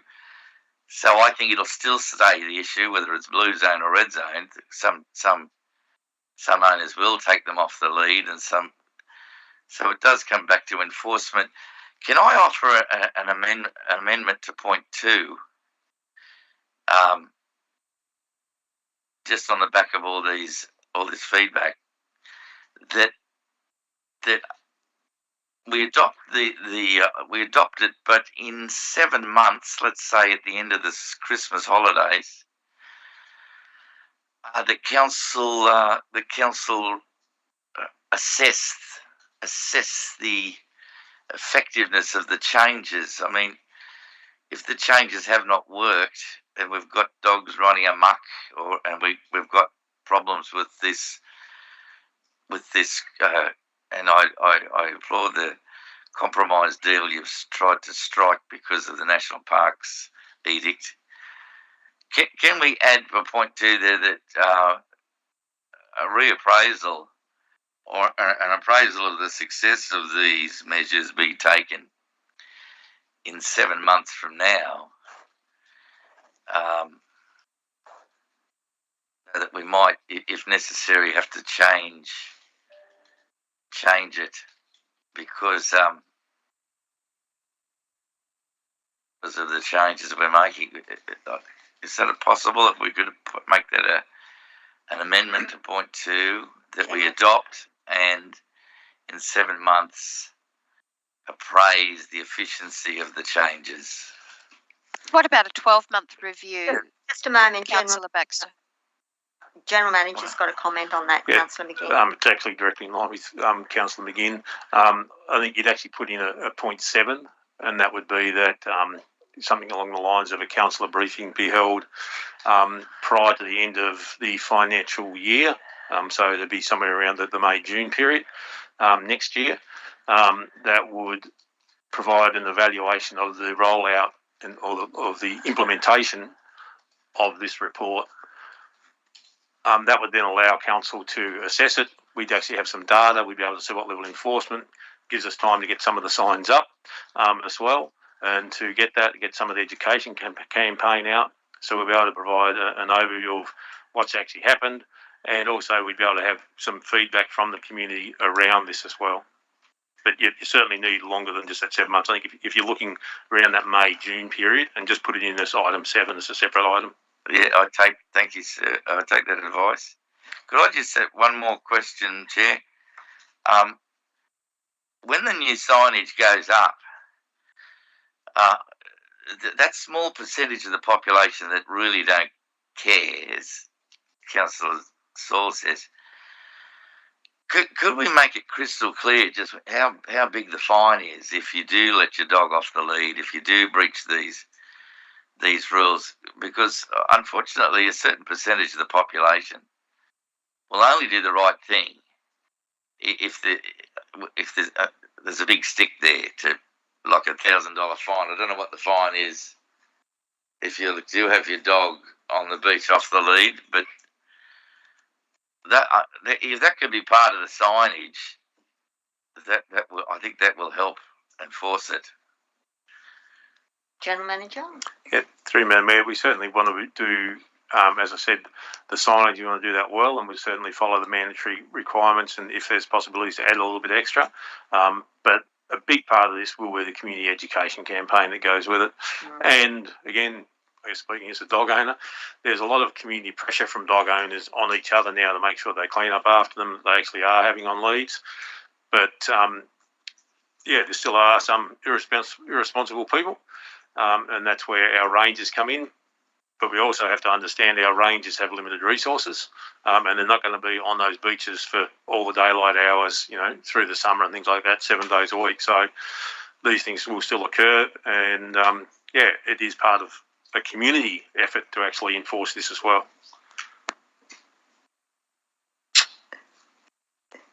Councillor Horville. No, Councillor Morris, sorry. Madam Mayor, I've got a few questions I'd like to ask, but I've just got a comment first, and that is on the proposed changes.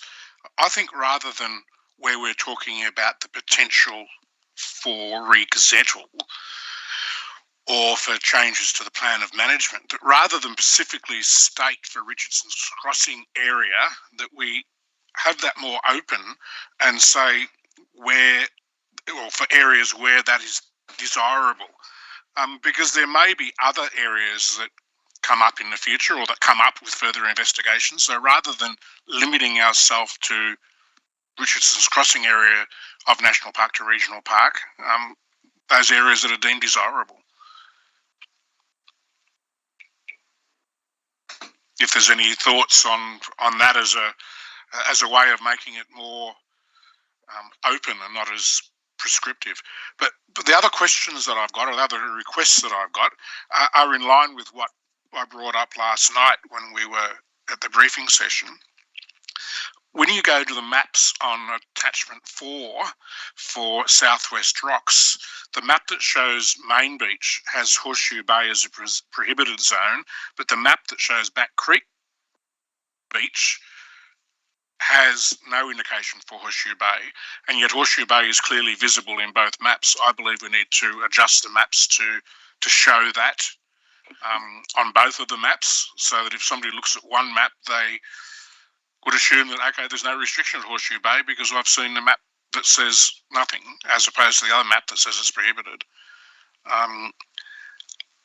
The other thing that I suggested was, could we consider, or can we upgrade the maps to show the areas that are prohibited by National Parks and Wildlife Service, quite clearly indicating that it's a prohibition by them, so that when somebody looks at the map, they can see, okay, this area is prohibited not by council but by National Parks and Wildlife Service, so they get a complete picture when they are looking at the map. Given that some parks and designated on-leash areas, what does that imply for all the other areas of public land?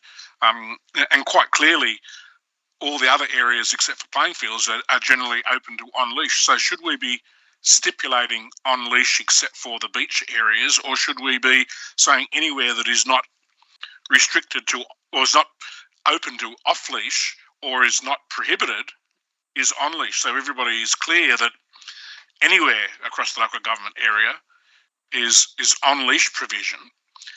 Another question that I posed last night is, what does on-leash mean? Is there a definition and if there is a definition, what is that definition? So is a dog considered to be on leash if it's got a leash attached to it and they're tied to a post at the back of the beach, or do they have to be under the active control of a responsible person? And I would like to believe that if it's an on-leash area, whether that's designated by colouring on the map or whether it's designated by no indication on the map, that they should actually be a dog that is under the control of a responsible person, and they are actively exercising the dog, i.e. they are moving from one point to another. Now, whether they then move back or not, but they should be moving from one point to another. I understand the complexities of the transit zones, and I agree with that, but I believe we should be perhaps implementing some of the thoughts behind a transit zone with our off-leash areas. Why would we want somebody to take a dog to the left after they come off the bridge at Crescent Head, where people with young families normally sit, swim in the creek, sunbake, and is normally quite busy, even just to walk around there, particularly in the peak holiday season, to then add the complexity of having dogs on leash taken around there. For what purpose? To walk up there and walk back? Why can't they walk the other way? They've come over the bridge. It's not as if there's any restriction in the area to be able to walk to the north of the bridge as opposed to the south. I've also got concerns with the on-leash provision in front of the Surf Lifesaving Club in Southwest Rocks. Why would we allow people to be able to take dogs across the creek there and up the beach when they could quite easily come across the bridge at Brighton Park to access the beach with their dog, and leave that area of the western end of the beach in front of the Surf Lifesaving Club free for people to enjoy without the distraction of dogs, whether they which should be on leash.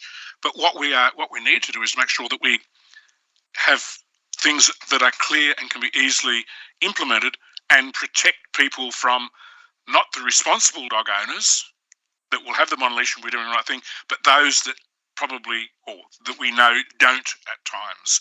So we need to take into account both the responsible dog owner, the potentially unresponsible dog owner, and also the benefit of the general community in being able to use the beach in a free manner without potentially having a jump on them if they're lying on the beach sunbaking.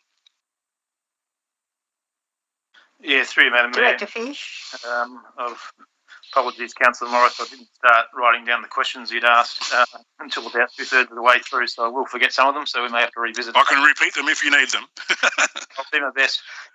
Just firstly, in terms of Horseshoe Bay, the intent of attachment 4 is to really just recognise the areas where there's changes proposed, and Horseshoe Bay is not proposed to have any changes.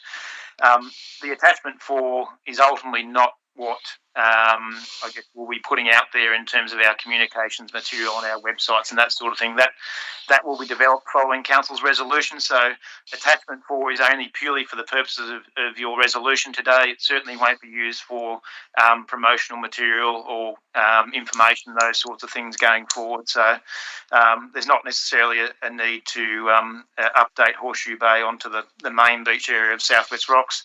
There's no change to it. It will certainly remain as a prohibited area.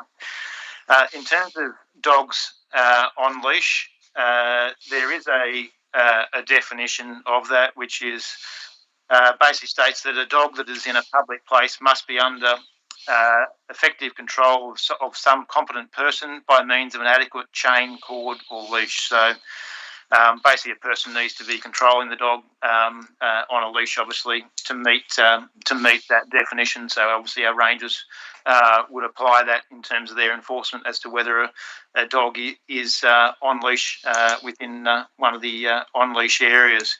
So that will obviously be included in any education campaign as to what being on leash means. Yeah, a number of the points you made will be largely considered through the communications material that we put together that make available via websites and brochures, those sorts of things. So I guess they're part of the next step and the thinking of that. And many of the things that you've mentioned there are certainly of relevance in terms of obviously potentially clarifying the dog on leash scenario. Also, some information around the scenario at Crescent Head, with the restrictions that relate to the national parks areas. So certainly the comments that provided last night, we've taken those on board, and we'll look to see how we can incorporate those into the communications material. In terms of Crescent Head, there is ultimately an option within attachment 2, which is the one that Councillor Baxter was, I think, alluding to earlier in terms of option 1. If we don't want to have dogs on leash permitted along the Killick Creek frontage, then there is an option within that attachment 2 that has a dog prohibited area along Killick Creek. So you may wish to consider changing from option 2 to option 1 for Crescent Head. And for Southwest Rocks, with regard to the comment there from the area from the surf club to the access at Brighton Park, obviously if councillors were wishing to do that, they may seek to modify that. I might just ask, we do have one of our staff members, Sean, here at the moment, as to whether there was any discussion about that specifically in the engagement or consultation piece or concerns. Okay. Sean is just suggesting not. So, if councillors were only wanting to permit the on-leash area from the Brighton Park access, then they could obviously seek to do this. But as I said, we've generally gone for the principle of overriding simplicity and consistency. The only other thing I was just going to mention was, in terms of areas that are not covered, the default position is dogs on leash. The one Bruce raised, or Councillor Morris raised, was the potential mapping from national parks and wildlife areas, just to show that on our maps, which we could probably do on the internet and that as well. Yep. Because it just gives people a clearer picture, that's all. It gives them a single picture rather than having to go and look other places. Councillor Morris, just a question from me. When you first started to speak, you talked about changing the words so that we're not limiting ourselves to Richardson's Crossing at the national park. So is the thought behind that potentially national parks may have an alternative or something that they may... There could be anything, but what I had written down as my suggested amendment for point 4 was that continue to advocate for selective regazettal of regional park to allow alternative or extended off-leash areas where desirable. So I wasn't limiting it to any particular location. We might decide in years to come that we want to have another access for off-leash through a national park at some other point within the local government area. So I'm not suggesting to limit it. I'm suggesting to leave it as an open brush. Yes. So that we've got that option too. And there might not be any other options, but there might be. I don't know. To Madam Mayor, that is why the staff wrote recommendation for the way it is. So that would pick up the options that are in Councillor Horville's alternate point 4 and point 5. They're the things we'd actually be looking at trying to do with national parks through that whole process anyway. So it is deliberately left to leave all options on the table and not restrict it just to some. And the only reason why I had a suggested change to what's there at point 4 is because of the comments that were made by a public forum speaker. And I think it's important that, yes, what's there in 4 leaves it completely open, but I think it would be good to be able to add, including selective regazettal, or not just, because that's what came home from the presentation. The Crescent Head dog walkers believe that without regazettal, they're not going to get anywhere. So I think just to add those words in there about regazettal would give the community more confidence that we're moving down the right way. Yes. With that, you could probably simply add to the current point 4 after the Parks and Wildlife Service with potential regazettal. Yeah. With regazettal or change the plan of management. But if you've got, I think it's important to have the words of potential regazettal. Yeah. I think that's a really relevant point. And it also gives clear direction, and at a later stage, nothing can be left out. Can I just Yes, seek some General clarity? Manager. You're all in workshop at the moment, and from the discussion so far, we just scroll down on item 2, recommendation 2. Are we right to get the feeling that adopt the access points for dog walking at Hat Head, Southwest Rocks, Crescent Head, Grass Head in attachment 4, except that the Crescent Head one would be adopting option 1, not option 2? That would have the red zone along Killip Creek. Yep. Yes. Yep, sounds right. Yep. Wording there, that's all. Yeah, that needs to go in. So, can I try and summarise this, Madam Mayor? Yes, certainly, So, General Manager. Number 1, as it is. Number 2, with that change, that we just do that. Option 1 as per Yep. attachment 2. Option 1 as per attachment 2. Number 3, as it is. Number 4, with that potential re-gazettal and changes to plans of management. Sounds good. After re-gazettal, we drop 5 and 6 out, and then the bottom one there, report to a council briefing around May, June 2022 to provide review and assessment of the outcomes of the changes being implemented. Mr. General Manager, I still think we should be contacting the Environment Minister because Yes.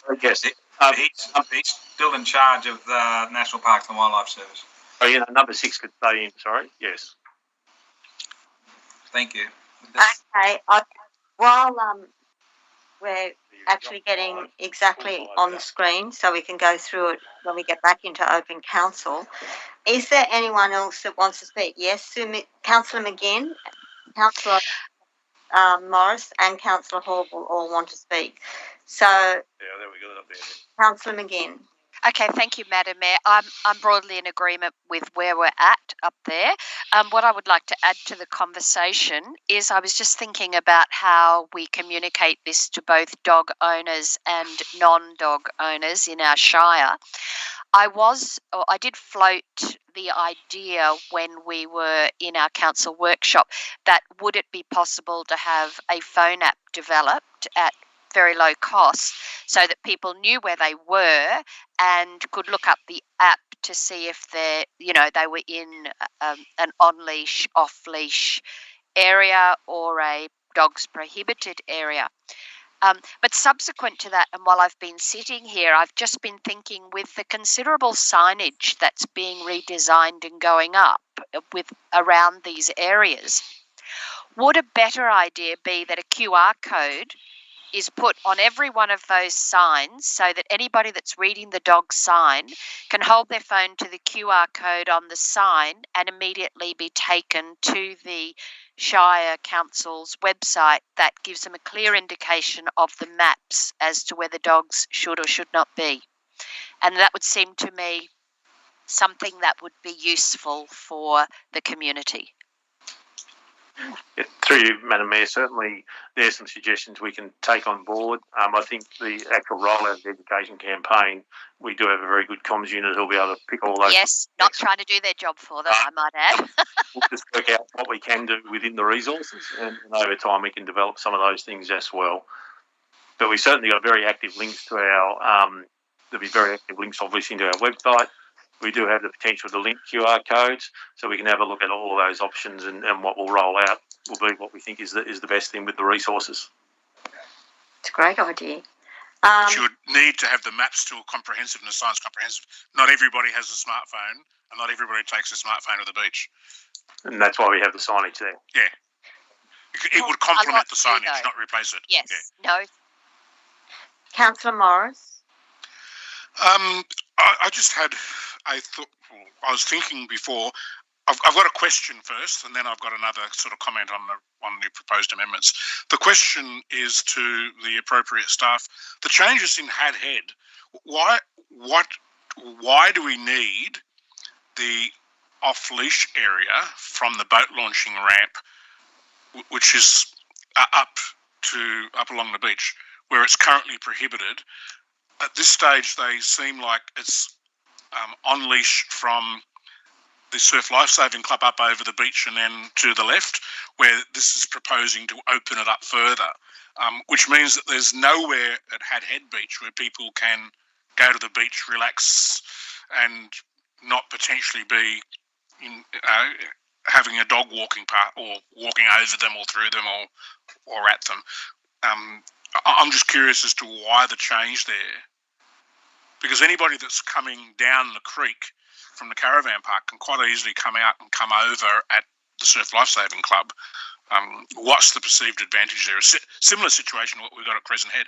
Why allow people to take dogs onto the beach even though they are leashed, where people would normally be relaxing and sunbaking and enjoying themselves? Yeah, through you, Madam Mayor. Within that attachment 2, as you would have seen, Councillor Morris, there's the few options there. On the third option actually, I guess, arose following the surveying and having came out quite strongly through the on-site engagement that was undertaken, and it's obviously a very simple solution at the end of the day. Councillors still have the option, should you wish to revert back to option 2. Sean, you might have some further feedback just around, I guess, the decision to recommend that option there going all the way to Corollary Creek. Yeah, it might be worth just talking to the mic. Yes, Sean here. I'm the team leader of the Ranger team and the project manager. The option 3 that was created following the Yorsay Macleay survey, as Director Fish highlighted, was that it was purely created out of the comment and results of the survey from members of the community and dog owners alike.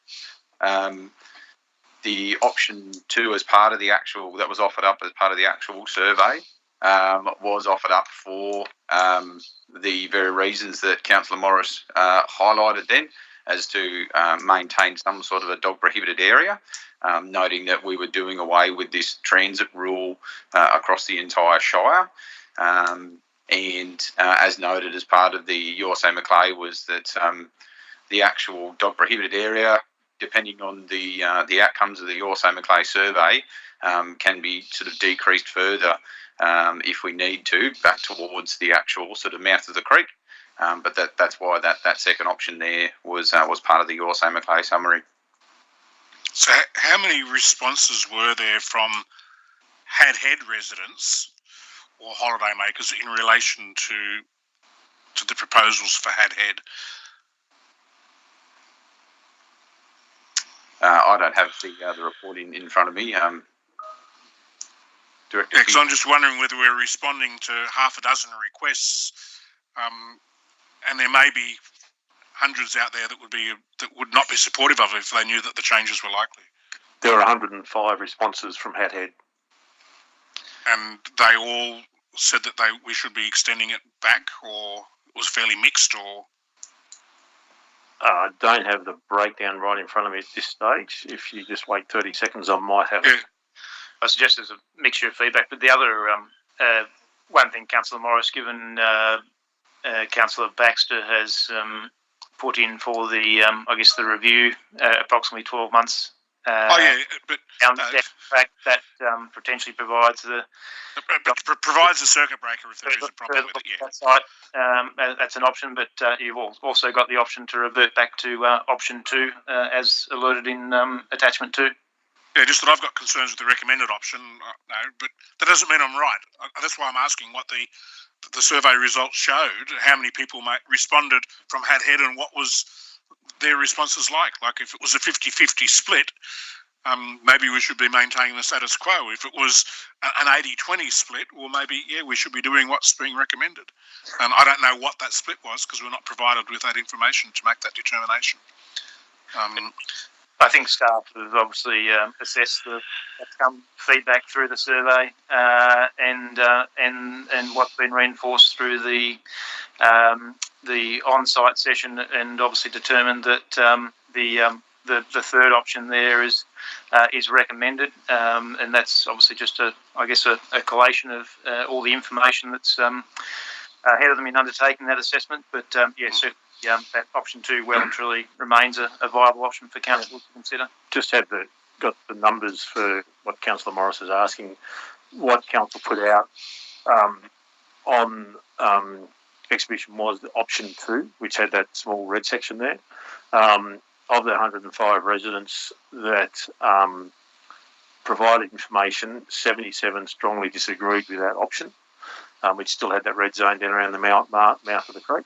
And that's why this third option was actually developed in response to the community's concerns. And of the 105, 57 were ratepayers and 74 were residents. Okay, so there's a pretty strong expression from the residents of Hadhead to remove that red zone. On that basis, we need to agree with what the community wants. Now, the other comment that I had was with recommendation 6. We still have to put the other one in that Councillor Baxter mentioned, but I believe that a better way of dealing with 6 is to not include that there the way it is, but to add it to 4, and so to continue to advocate for access to alternative routes into beach with National Parks and Wildlife Services re potential gazettal, and lobby appropriate state ministers and shadow ministers in that matter. So rather than specifically say who we're going to write to, we should be saying that we lobby appropriate state ministers and shadow ministers for support in the re-gazettal or in the plans of management. And that takes away 6 and it puts it as a lobbying requirement at the end of 4 about the same matter. Actually, Councillor Horval, that is a very good suggestion, because there are other ways and opportunities to lobby other than just writing a letter of support. You're correct, Madam Mayor. I would agree with Councillor Morris's point. Also, they change so quickly at times, the particular individuals.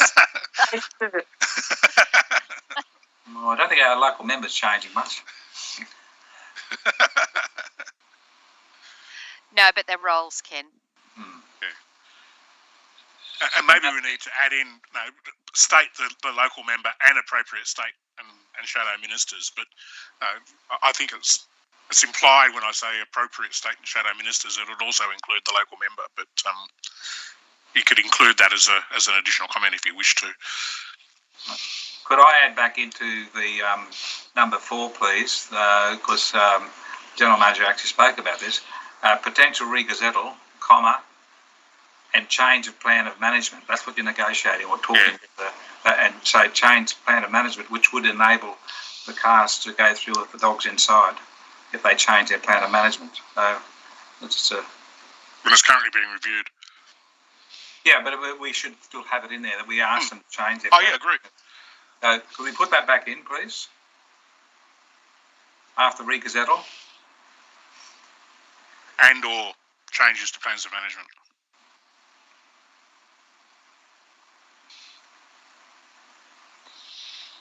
No? We'll move back into open council, Madam Mayor, after we get the wording right. Second that. Well, while waiting for that, I'll just make a general comment about it. I keep in mind that the people out there had a custom and practice of taking their dogs to Back Beach and along the Richardson Crossing. The changes of National Park coming in, those potential for them to exercise their dog on the beach or play with their dog on the beach has been taken away, and it's still there at Back Beach, but only for a short term, I think. So we really do need to stand up for those people who have dogs and want to do that, and they've been doing it for years. So is there a problem changing that?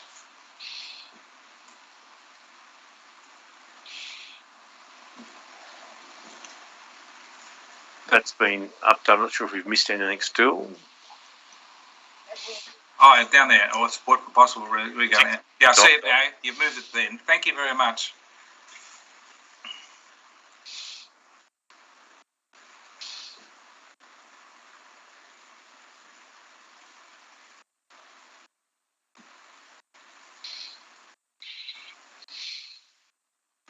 and Wildlife Services, potential re-gazettal and lobby appropriate state and shadow ministers for support for possible re-gazettal and or changes to plans of management. And then 5 is report to a councillor's briefing around May, June 2022 to provide review and assessment on outcomes of the changes being implemented for dogs and off-leash areas. I'm conscious that we did have a motion to move back into open council, which was from Councillor Shields, and I had that seconded by Councillor Saul, I think it was. Madam Mayor, put that to the that wording's not quite right yet. Sorry. so In number 4, Madam Mayor. moving back into open council. Well, could we deal with the wording first, please, Madam Mayor? We can deal with the wording when we go back into open council anyway. Go back into open council. We'll just vote it down.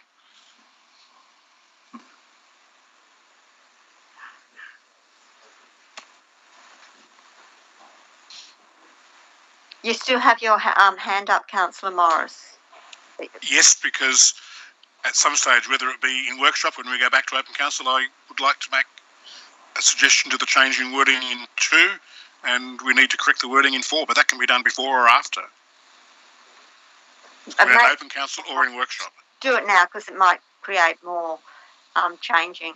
So, yes. In paragraph 2, we need to change the wording by deleting Crescent Head at the start. So adopt the access options for dog walking at Hat Head, Southwest Rocks and Grassy Head as detailed in attachment for preferred access option maps. Full stop. Adopt the access options for Crescent Head as detailed in option 1 of attachment 2. And what the name of attachment 2 is, which is current and proposed options. Because the option 1 is not shown in attachment 4, the option 1 is shown in attachment 2. So we need to be quite clear that we are adopting option 1 from attachment 2. And we still haven't got, we've got to lobby appropriate, wait a minute, for possible re-gazettal. Yeah, okay, we've got and or when I last looked at it, it wasn't up on the screen. It is now. But it's just point 2. We need to change to remove Crescent Head from the first part. Yeah, okay. Preferred option. Adopt the access options for Crescent Head option 1 in attachment 2. That's right now. Yeah. Councillor Horville? Yes, I was just thinking that the number 4 was changed. We should be advocating with National Parks and Wildlife Service now for re-gazettal and or change to plans of management, and well as lobbying appropriate state and shadow ministers for support. That's what it says. Well, no, it's just lobby appropriate state ministers for support and re-gazettal and change of plans of management. It's National Parks and Wildlife Service that have the lead there, Madam Mayor, and I was thinking we should re-gazettal and change of plans of management go with National Parks and Services, and then also include lobby appropriate state and shadow ministers for support, full stop. Through you, Madam Mayor, that's the discussion we previously had, but we're deliberately leaving that open because the re-gazettal changes of planning management would be part of what we'd be discussing and advocating for the alternate or extended beach off-leash access areas. I think as long as re-gazettal and change of management is mentioned in the point somewhere, it's going to appease going to make the community happy. Who are listening? That's correct. Is there any dissenting to go back into open council? No. Councillor Baxter. So we're back in open council. So we have a resolution. I believe Councillor Baxter and Councillor McGinn. You happy with that, Councillor McGinn? Yes.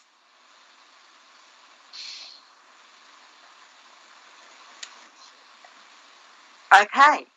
Happy. Is there any dissent on the recommendation? There's no dissent. It's been carried. Thank you.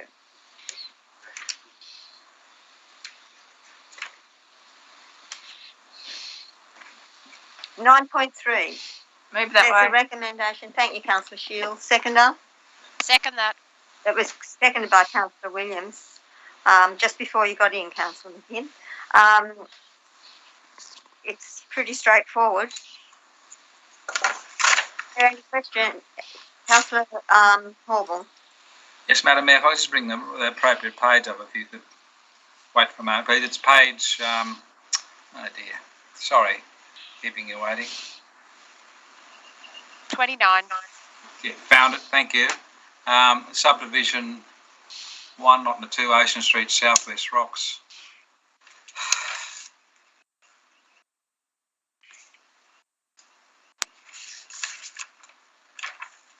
Question on the supporting document, I think.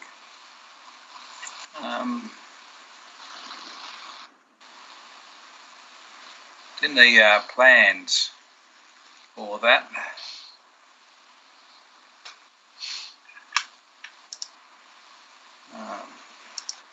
Sorry to get away, but my iPad's doing things. I don't know what. Come back to me.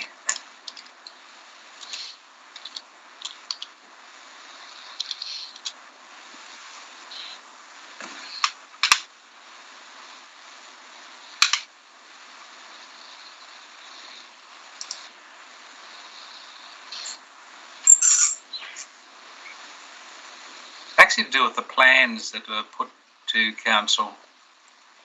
Oh, there they are on the next page, page 30. Looking at it, some of those, they're talking about the separation between the boundary and the buildings are an average, but some of them look like they're almost right on the boundary. Is that correct? They're only talking about the average setback? Direct. Yeah. Through Madam Mayor, Councillor Hall, can I ask what you're referring to in terms of where you're saying average? Well, it's in the report that that was submitted by the proponent that the average setback is a certain amount, and this is the required setback according to council regulations. But because of the way the building's designed, it points the building on the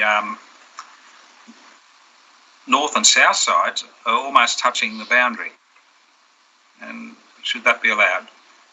Yeah, through Madam Mayor, that would obviously be considered as part of the assessment process, and the intent of this report is reporting it to you due to the height of the proposed buildings being greater than the 10% variation to that within the height map of the LEP. The setback from the boundaries didn't necessitate this being reported to council, but council officers would obviously have undertaken the assessment in accordance with the provisions of our planning instruments, and obviously recommended to proceed on that basis, and considered what the applicant has put in as part of their application. Thank you.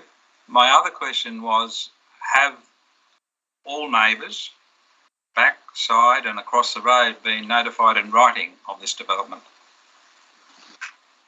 Through Madam Mayor, so the neighbours received a letter notifying of the application. Across the road as well? Because that impacts their view from that house or that block. Through Madam Mayor, I can't clarify exactly what neighbours, but I expect it would certainly be at least those that immediately adjoin the property who would be greatest impact. So blocking of views of the house on the opposite side, which hasn't been built yet, would be impacted. Looking at the plans again on page 31, they're not that clear. There's only a certain section that's above the required height, and that's the second view on page 31. You can see a line being drawn through. Would it have been possible for the designer of this building to have lowered the trying to get the directions in the east elevation? Could they have lowered the left-hand side of the picture or the design? Yeah, through you, Madam Mayor, Councillor Horville's referring to, I think it's the middle picture on or diagram on page 31 that shows the view, which has an orangey coloured line angling the front towards the back, which shows the maximum height limit.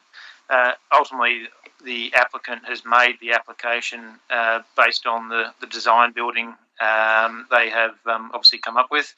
They've made an application under clause 4.6 to seek a variation to the LEP height limit. It is a very steep block at this location, which obviously to establish the 2 stories within the dwelling requires a greater height at the rear of the building.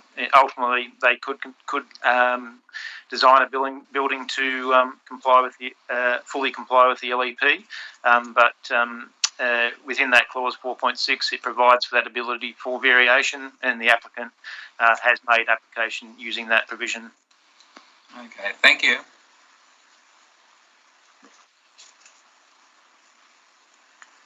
I'm going to put the motion. Can I speak against it, Madam Mayor? I haven't had anyone speak for it. Is that necessary?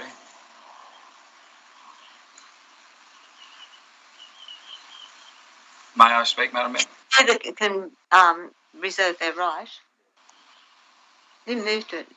Councillor Shields. Councillor Shields. Speaking's not required. It's a very thorough report. Thank you, Councillor.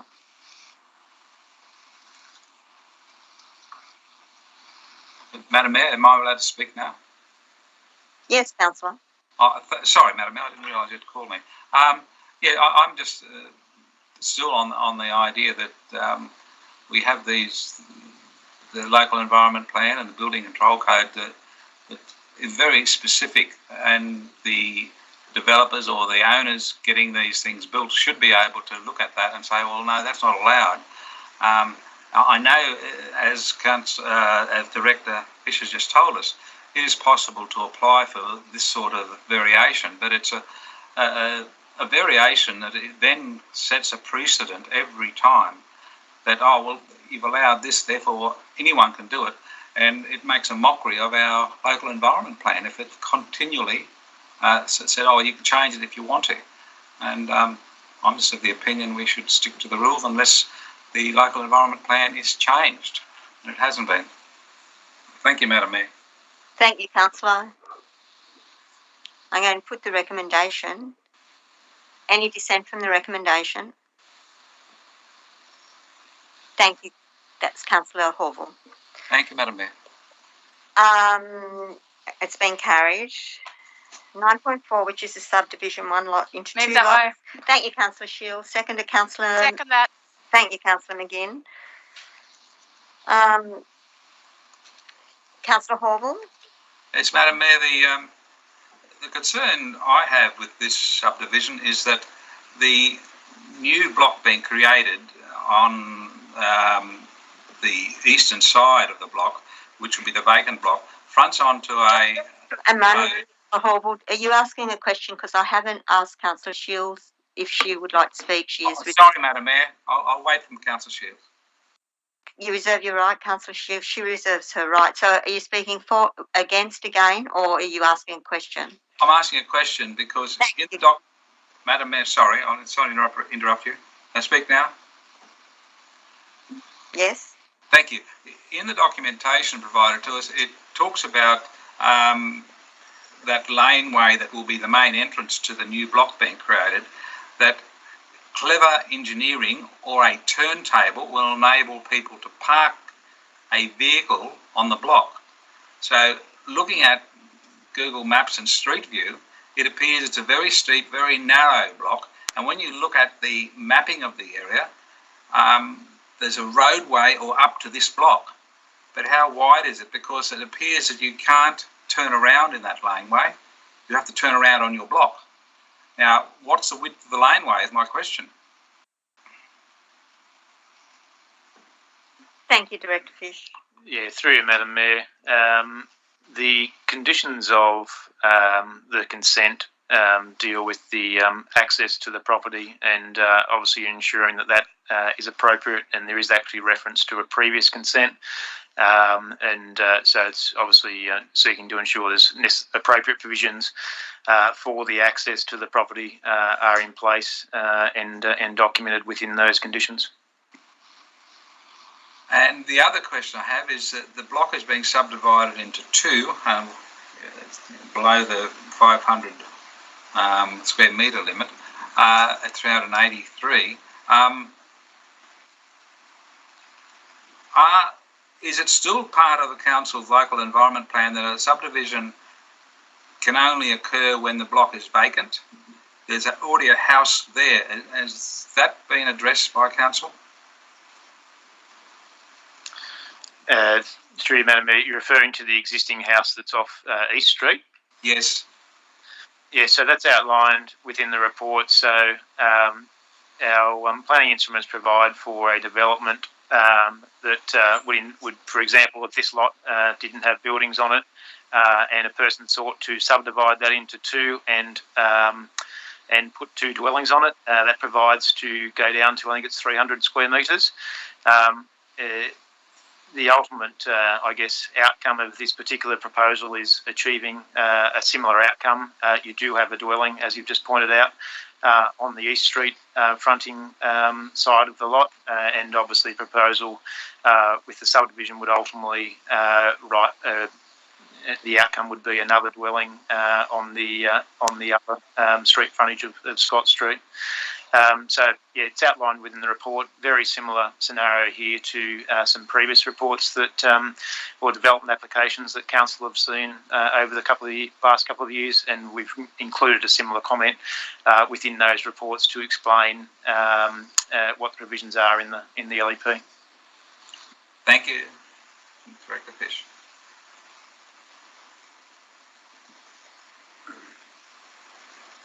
Madam Mayor, may I speak against it, please? Yes, Councillor.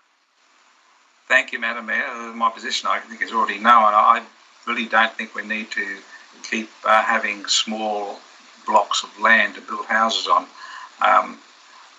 We really do need, being in the country, to offer something genuinely different to people coming to buy blocks of land. And the difference should be that they all are, in my opinion, they should be a minimum of 700 square metres, but we've got 500 at the moment. So I'm really thinking that we shouldn't vary the size of blocks below 500 for any reason. Thank you, Madam Mayor. Councillor Morris.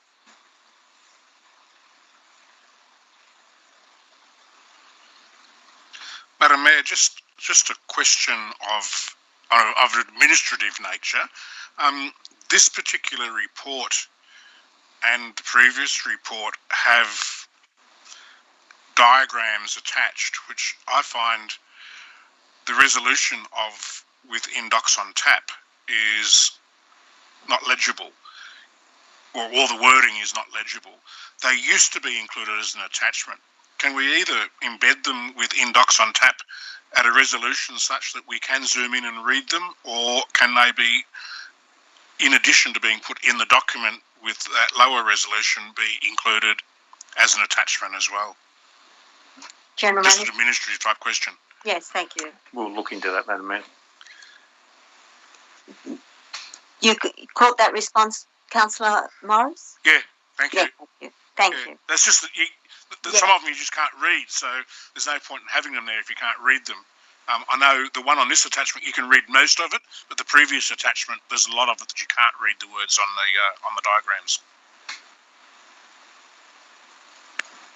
Madam Mayor.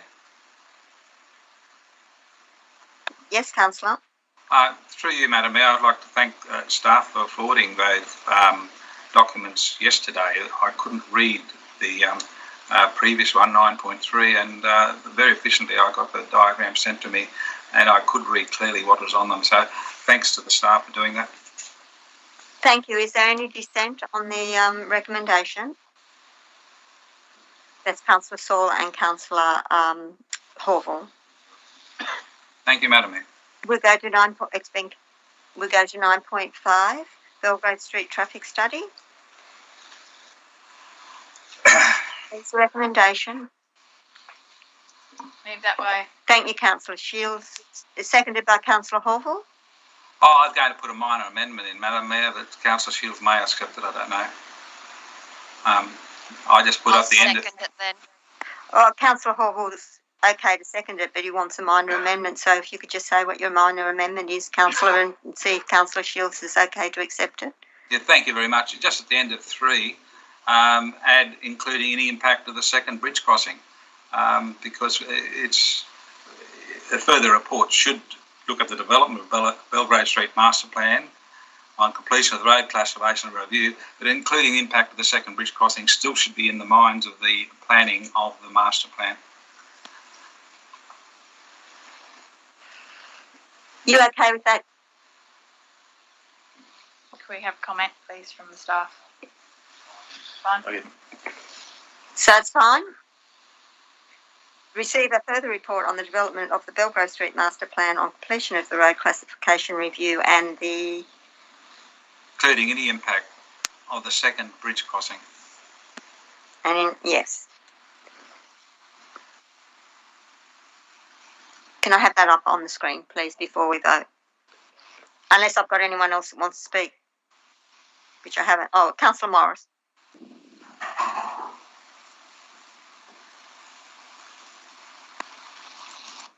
I just have a question. We've got Councillor Morris first, Councillor McGinn, and then Councillor McGinn. There was some discussion last night and some concern expressed by some of my fellow councillors about the timeframe that we might have with the road classification review.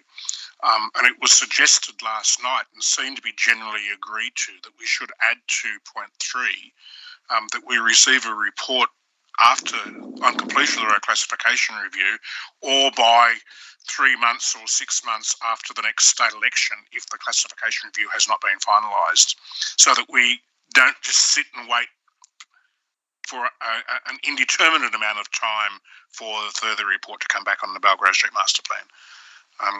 I'd just like to throw that up for consideration, because I think I fully expect that we will have an outcome on the road classification review prior to the next state election, but putting that there might prompt us to get a response prior to then, or sooner. Can I just ask a question? I wasn't there last night for the conversation. This review, classification review, the indications from the state government have been to me and to JO and to anyone that's asked that this review would have been completed by now. Have we got any idea of when this will happen? Yeah, through you, Madam Mayor. If the state government have been put an independent panel in place to undertake the statewide review, and that has been progressing. Certainly the initial indications were around approximately just over a 12-month period. I think in reality it will go longer than that. In specific regard to the Kempsey Armadale Road, which includes Belgrave Street, in December last year we made a priority road submission for the reclassification and transfer of the corridor, and that was in with Armadale Regional Council. So that was obviously submitted to the independent panel. We are expecting that an outcome of that for the Kempsey Armadale Road won't be too far away, but obviously we'd be expecting well prior to the time frame that Councillor Morris is suggesting in adding that point 3. But at the end of the day, if for some reason that didn't come through in that time, obviously adding that date there would mean that further report come back to council. But the indications we've got is that I think we'd be likely to hear some advice in the next few months on the reclassification of the Kempsey Armadale Road. And to be honest, Madam Mayor, if we do put it there, I don't think we even need to refer to the state election. We just should put down a date of by June 2024 if the road classification review hasn't been finalised by then. 23. 2023, or June 2023 then. Yeah, I agree.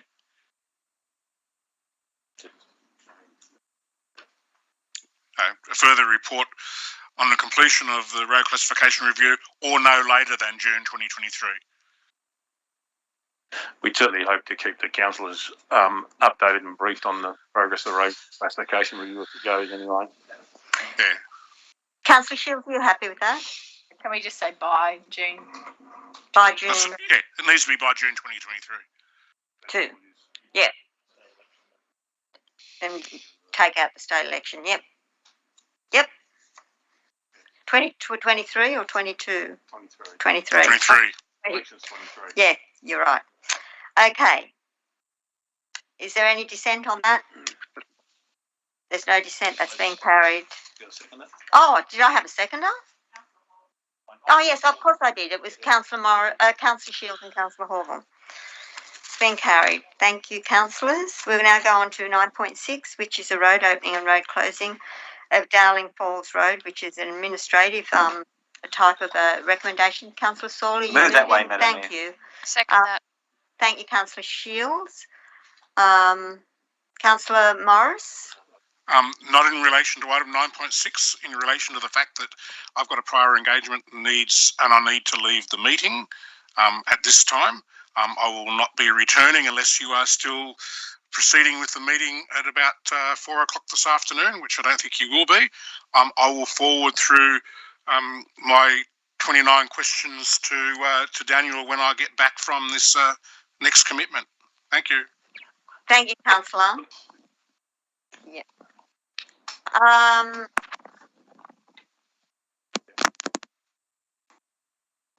It's 12:30. I'll wait in about 20 minutes' time. We would have to move a resolution if we want to extend the meeting. So we'll see how we go. 9.6, road opening and road closing. We've had a mover. We've had a seconder. Councillor Horville. He's on mute. You're on mute, Councillor Horville. Thank you, Madam Mayor. I'll take. Just a quick question on the bridge that's going to be rebuilt there. It only serves one property, as far as I can tell from Google Maps. Is this good expenditure and for one residence, Director Fish, through you, Madam Mayor? Yeah, through you, Madam Mayor. Yes, the end of this particular road obviously only services a limited number of properties. Ultimately, it is a public road. The bridge has been damaged through a natural disaster, and we have received funding to replace it under those means. But given it's the public road, we need to obviously maintain that thoroughfare, which includes the provision of this bridge. Thank you. And the cost of it, which is about $10,000 going down this line, is a better option than trying to maintain the present road gazettal? Yes, so through you, Madam Mayor, trying to build a bridge within the existing road reserve would be at considerable extra cost, hence the simple process of just amending the road reserve via a simple land swap. Thank you, Director Fish. Councillor McGinn, you had a question? No. Okay. Is there any dissent on the recommendation? It's been carried. Thank you, councillors. 9.7, which is the making the rates and the annual charges. Do I have a mover? There's a recommendation. Move that way. Thank you, Councillor McGinn. Do I have a seconder? Thank you, Councillor Saul. I don't think there's any need to speak on it, Madam Mayor. It is part of our suite of documents that we've adopted, and we require to put these up at council as a recommendation. So just move it as written. It's quite detailed. Thank you, Councillor. Councillor Horville. A quick question, and I think I've asked it before. It's like to clarify. On page 54, it's got in accordance with Section 501 of the Local Government Act, making the following annual water access charges. For an unconnected property that's not connected, doesn't have any water, the charge is $358, and for a connected one for 20 millimetres, it's $358. Why is that the same amount? Why couldn't the unconnected property have a discount at some point? Because they're not using any service of the water service in that place. Through you, Madam Mayor, what that indicates is that the actual water supply goes past that facility, past that property, so it's actually there for them to access should they need it. So the provision of that service warrants an actual charge to be made. Okay, my point was, why does it have to be the same as a connected one? Could it be a lesser charge?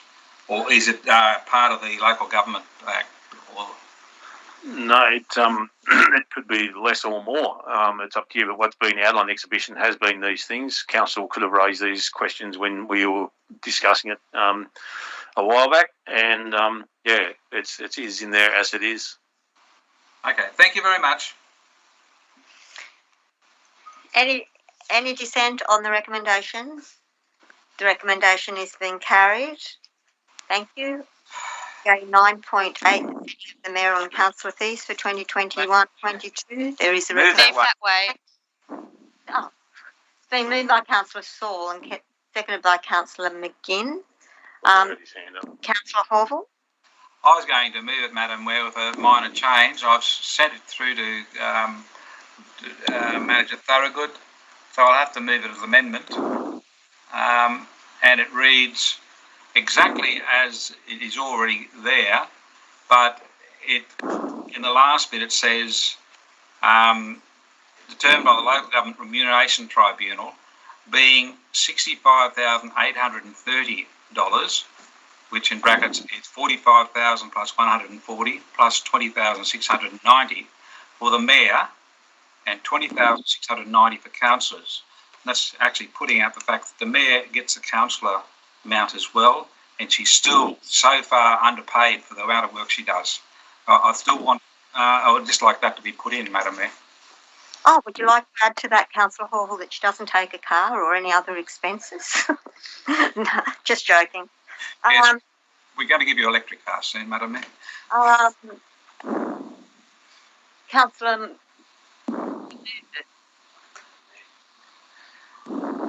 This council has, in the past, accepted the maximum amount. The amount of work and effort that councillors and our mayor puts into this council, I believe the amount offered by the local government department is only really a minor amount. Madam Mayor, the important thing is if we offer peanuts, we won't get quality candidates next election.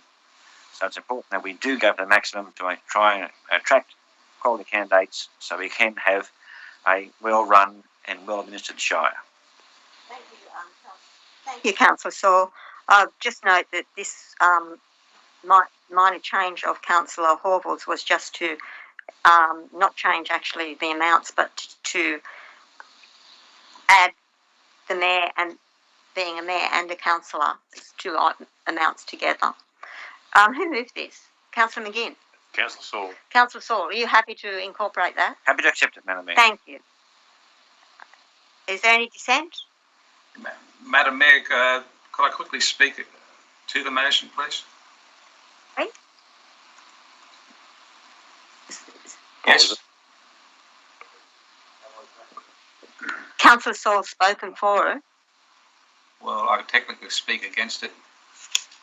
Yeah, I will. I'll speak against it because it's not enough. As far as I'm concerned, Madam Mayor, the amount of work you do... Don't waste our time, Councillor Horville. So... Madam Mayor, may I speak against the motion without being interrupted, please? You continue. Thank you. Thank you, Madam Mayor. What I'm saying is that the total amount being given to the mayor is less than half of what a local small school principal gets. And she's on duty, weekends, every other day it seems she's appearing somewhere, doing a lot of work, and there she is. She's getting a maximum amount of $65,830, and I think the people out there, and as Councillor Saul said, it's not being enough money, remuneration coming to the Mayor, especially, but the councillors as well. And I agree with him on that, but I'm saying I'm against the fact that the amount is so low.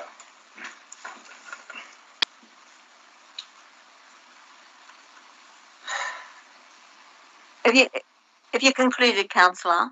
Yes, thank you, Madam Mayor. Thank you, Councillor. Is there any dissent on the recommendation? There's no dissent. That's carried. Statement of cash and investments. Councillor.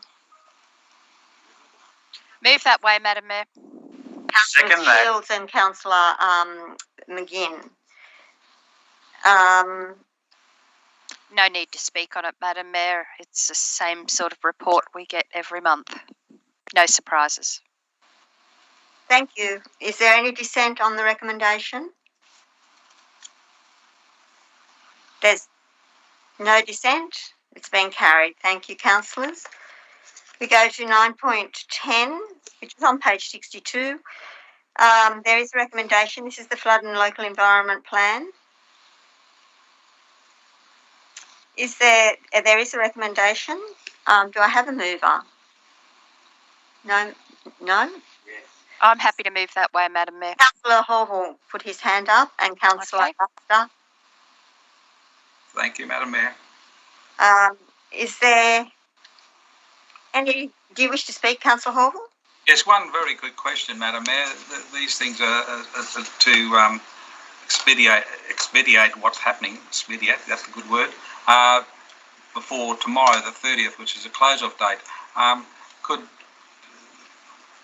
we be informed why this has to be done in such a time frame? What's the urgency, and would there be a cost to council if we don't do it? Just before you continue, I just note on my report to ask the director if he would introduce the report. So I think we'll go backwards a bit and get the director to introduce the report, and that will probably answer your question. Almost certainly will. Thank you, Madam Mayor. Thank you, Director. Yes, thanks, Madam Mayor. Councillors, this has been a report added to your agenda at late last week, and it has a close relation to the report you saw in April with regard to the planning proposal around our flooding LEP and DCP clauses. Following that council meeting in April, we sought gateway for the LEP amendments associated with some of the obviously matters that arose out of our CBD flood study, and subsequent to that, the New South Wales government have released the flood-prone land package, with in particular regard to the clauses that are the subject of this report. The DCP amendment is still on exhibition. I think it's closing or has about to close or has just closed. So that will be reported back to council more than likely over the next couple of meetings. But this particular report relates to the LEP clauses. So you'll see within the report there's a compulsory and optional clause, and these apply to those councils that are on the standard LEP template, which we're one of those councils. Most of the councils around the state use the standard template, and the clause, the 5.21, is compulsory and must be included within the LEP. The main subject of this report is around the optional clause, which is the clause 5.22. What it relates to is to that land which sits between the flood planning area and the probable maximum flood. So, and it seeks to have, I guess, controls or provisions in place that manage the risks for land in that area and potential damage during flooding events. So there's some specific land uses that are highlighted that are of higher risk, that have some additional considerations where they sit in that area between the flood planning area and the PMF level. We've recommended to opt into that optional clause, and we have until the 30th of June to do that. Certainly, we would have liked more time to consider this and to enable, I guess, further reporting to or an additional time to report to council. But to opt in, we need to report, or it was certainly a staff opinion that we should report this to through to council. If council were not to resolve in line with the recommendation, we would need to do a planning proposal, which would mirror quite closely what the optional clause is, and we'd need to seek a gateway on that and report that to council. Following that, seek a gateway determination through the department, exhibit and report back to council. And we've obviously put the recommendation here, given this is a quicker way of, I guess, getting to where we expected to get through the planning proposal that we had back in April. It's in very close alignment to seek to opt in prior to the 30th of June. That's and obviously council would need to make a resolution to that effect for us to inform Department of Planning tomorrow that we would be seeking to opt in. Thank you, Director Fish. I believe that probably did answer your question, Councillor Horville. Thank you. There's no further lights on. Okay. Any dissent on the recommendation? Thank you, Councillor Saul. Dissent. That's been carried.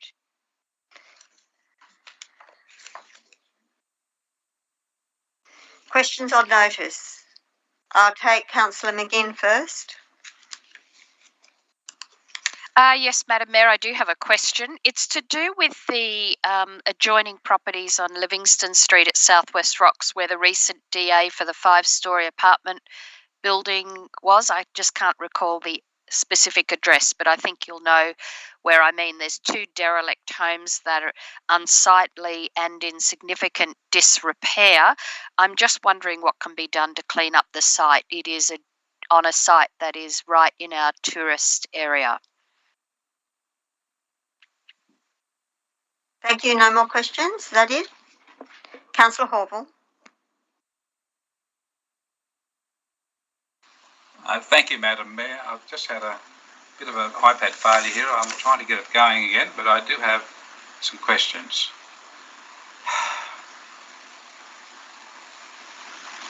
Where is it?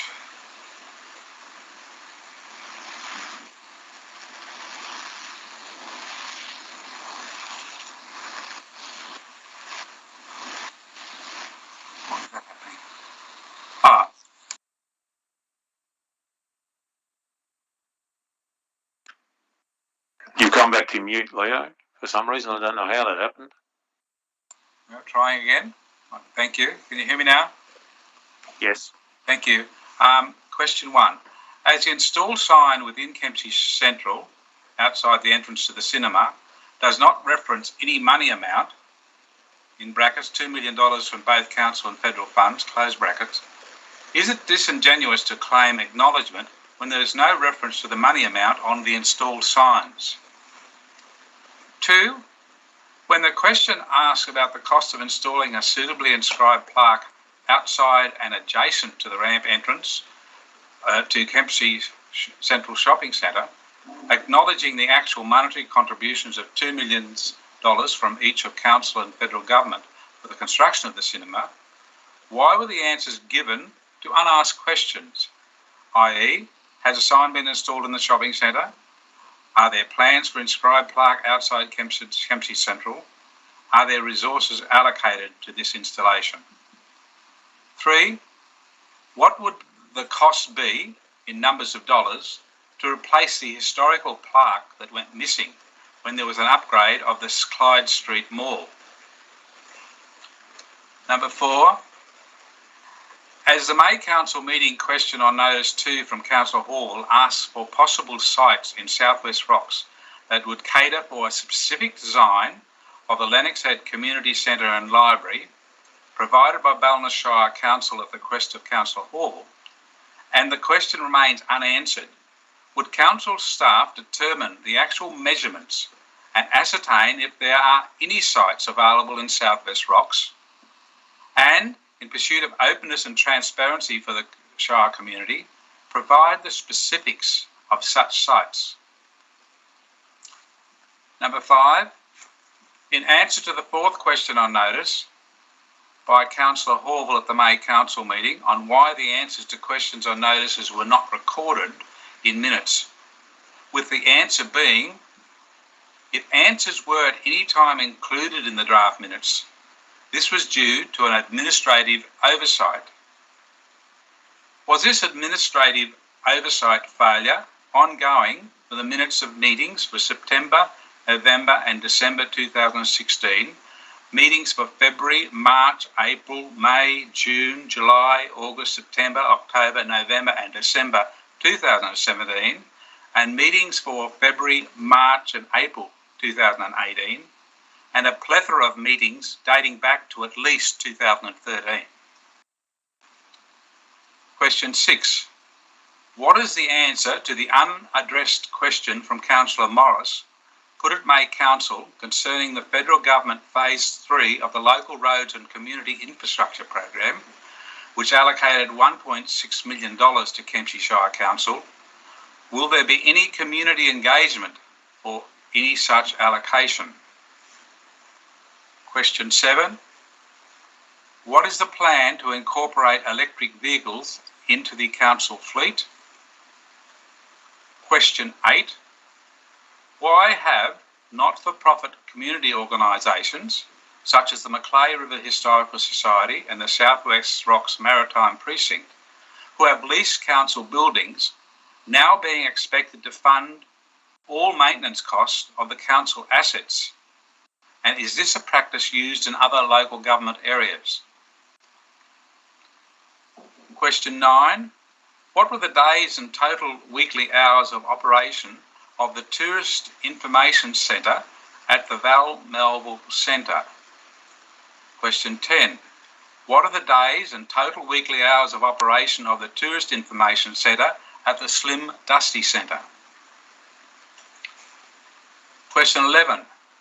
What was the state allocation for all Kempsey Shire Council regional roads from 2020-2021 regional road funding, and what percentage of this amount was expended on each itemised regional road that council maintains? 12. As members of Statewide Mutual's Board of Management are appointed by member councils, how did Kempsey Shire Council appoint Councillor S. McGinn to the board without consideration at a council meeting? 13. As the May Council Chair's ruling that there be no questioning or reports that inform staff recommendation to council may appear to be dictatorial or fascist to an informed person of Kempsey Shire, and also a curtailing of councillors' democratic role to direct and supervise in the Local Government Act, where does the Chair, with concurring advice from the General Manager, derive this ruling from the Code of Meeting Practice? Question 14. The attendance at the ALGA conference by the Mayor and General Manager was discussed at May Council.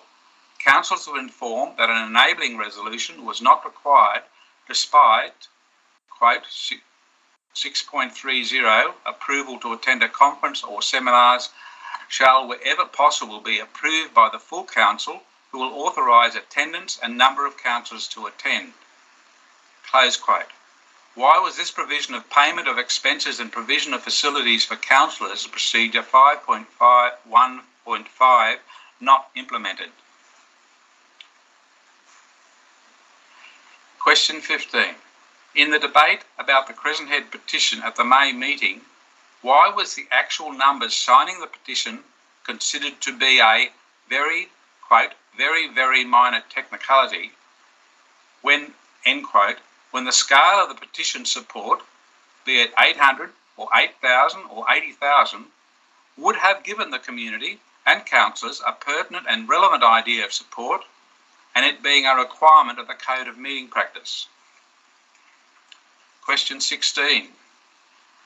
What are council plans to improve road surface and water runoff and residential access to homes in Tozer Street, Crescent Head, where there are substantial issues regarding short-term rentals, and do these plans include restricting on-street parking?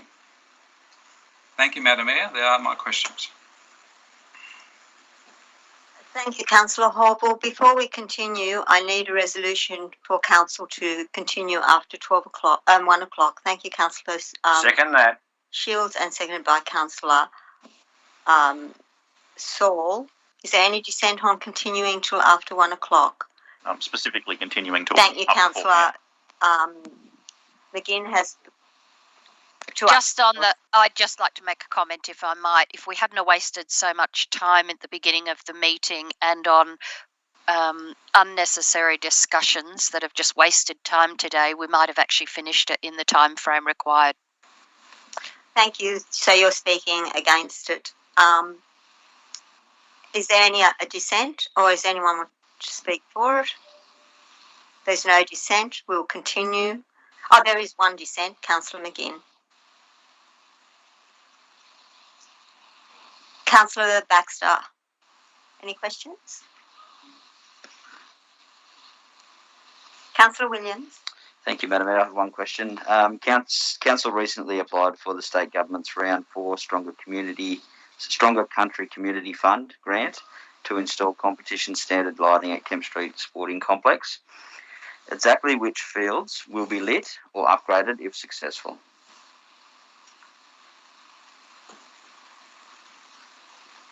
Yes, Madam Mayor, just two little questions. Why didn't the proposed West Kempsey bike pump track come before council for consideration? And a very minor one, can council request the Local Traffic Committee give consideration to restoring the giveaway sign at the corner of Main and Rawson Street, Smithtown, after numerous incidents have happened in recent months? Oh, sorry, there's a third one. Can council consider issuing a clean-up order for 68 to 70 Middleton Street, South Kempsey, after complaints of unsightly appearances and vermin have been reported? Thank you, Councillor Saul. Item number 11 is that we move into confidential, a motion for confidential session. Do I have a mover? Thank you, Councillor Shields, and seconded by Councillor Saul. We will now move into confidential. Thank you, Lockie, for joining us today. Hope you had good fun, mate.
Thorogood. I believe that concludes the council meeting for June, and thank you, councillors.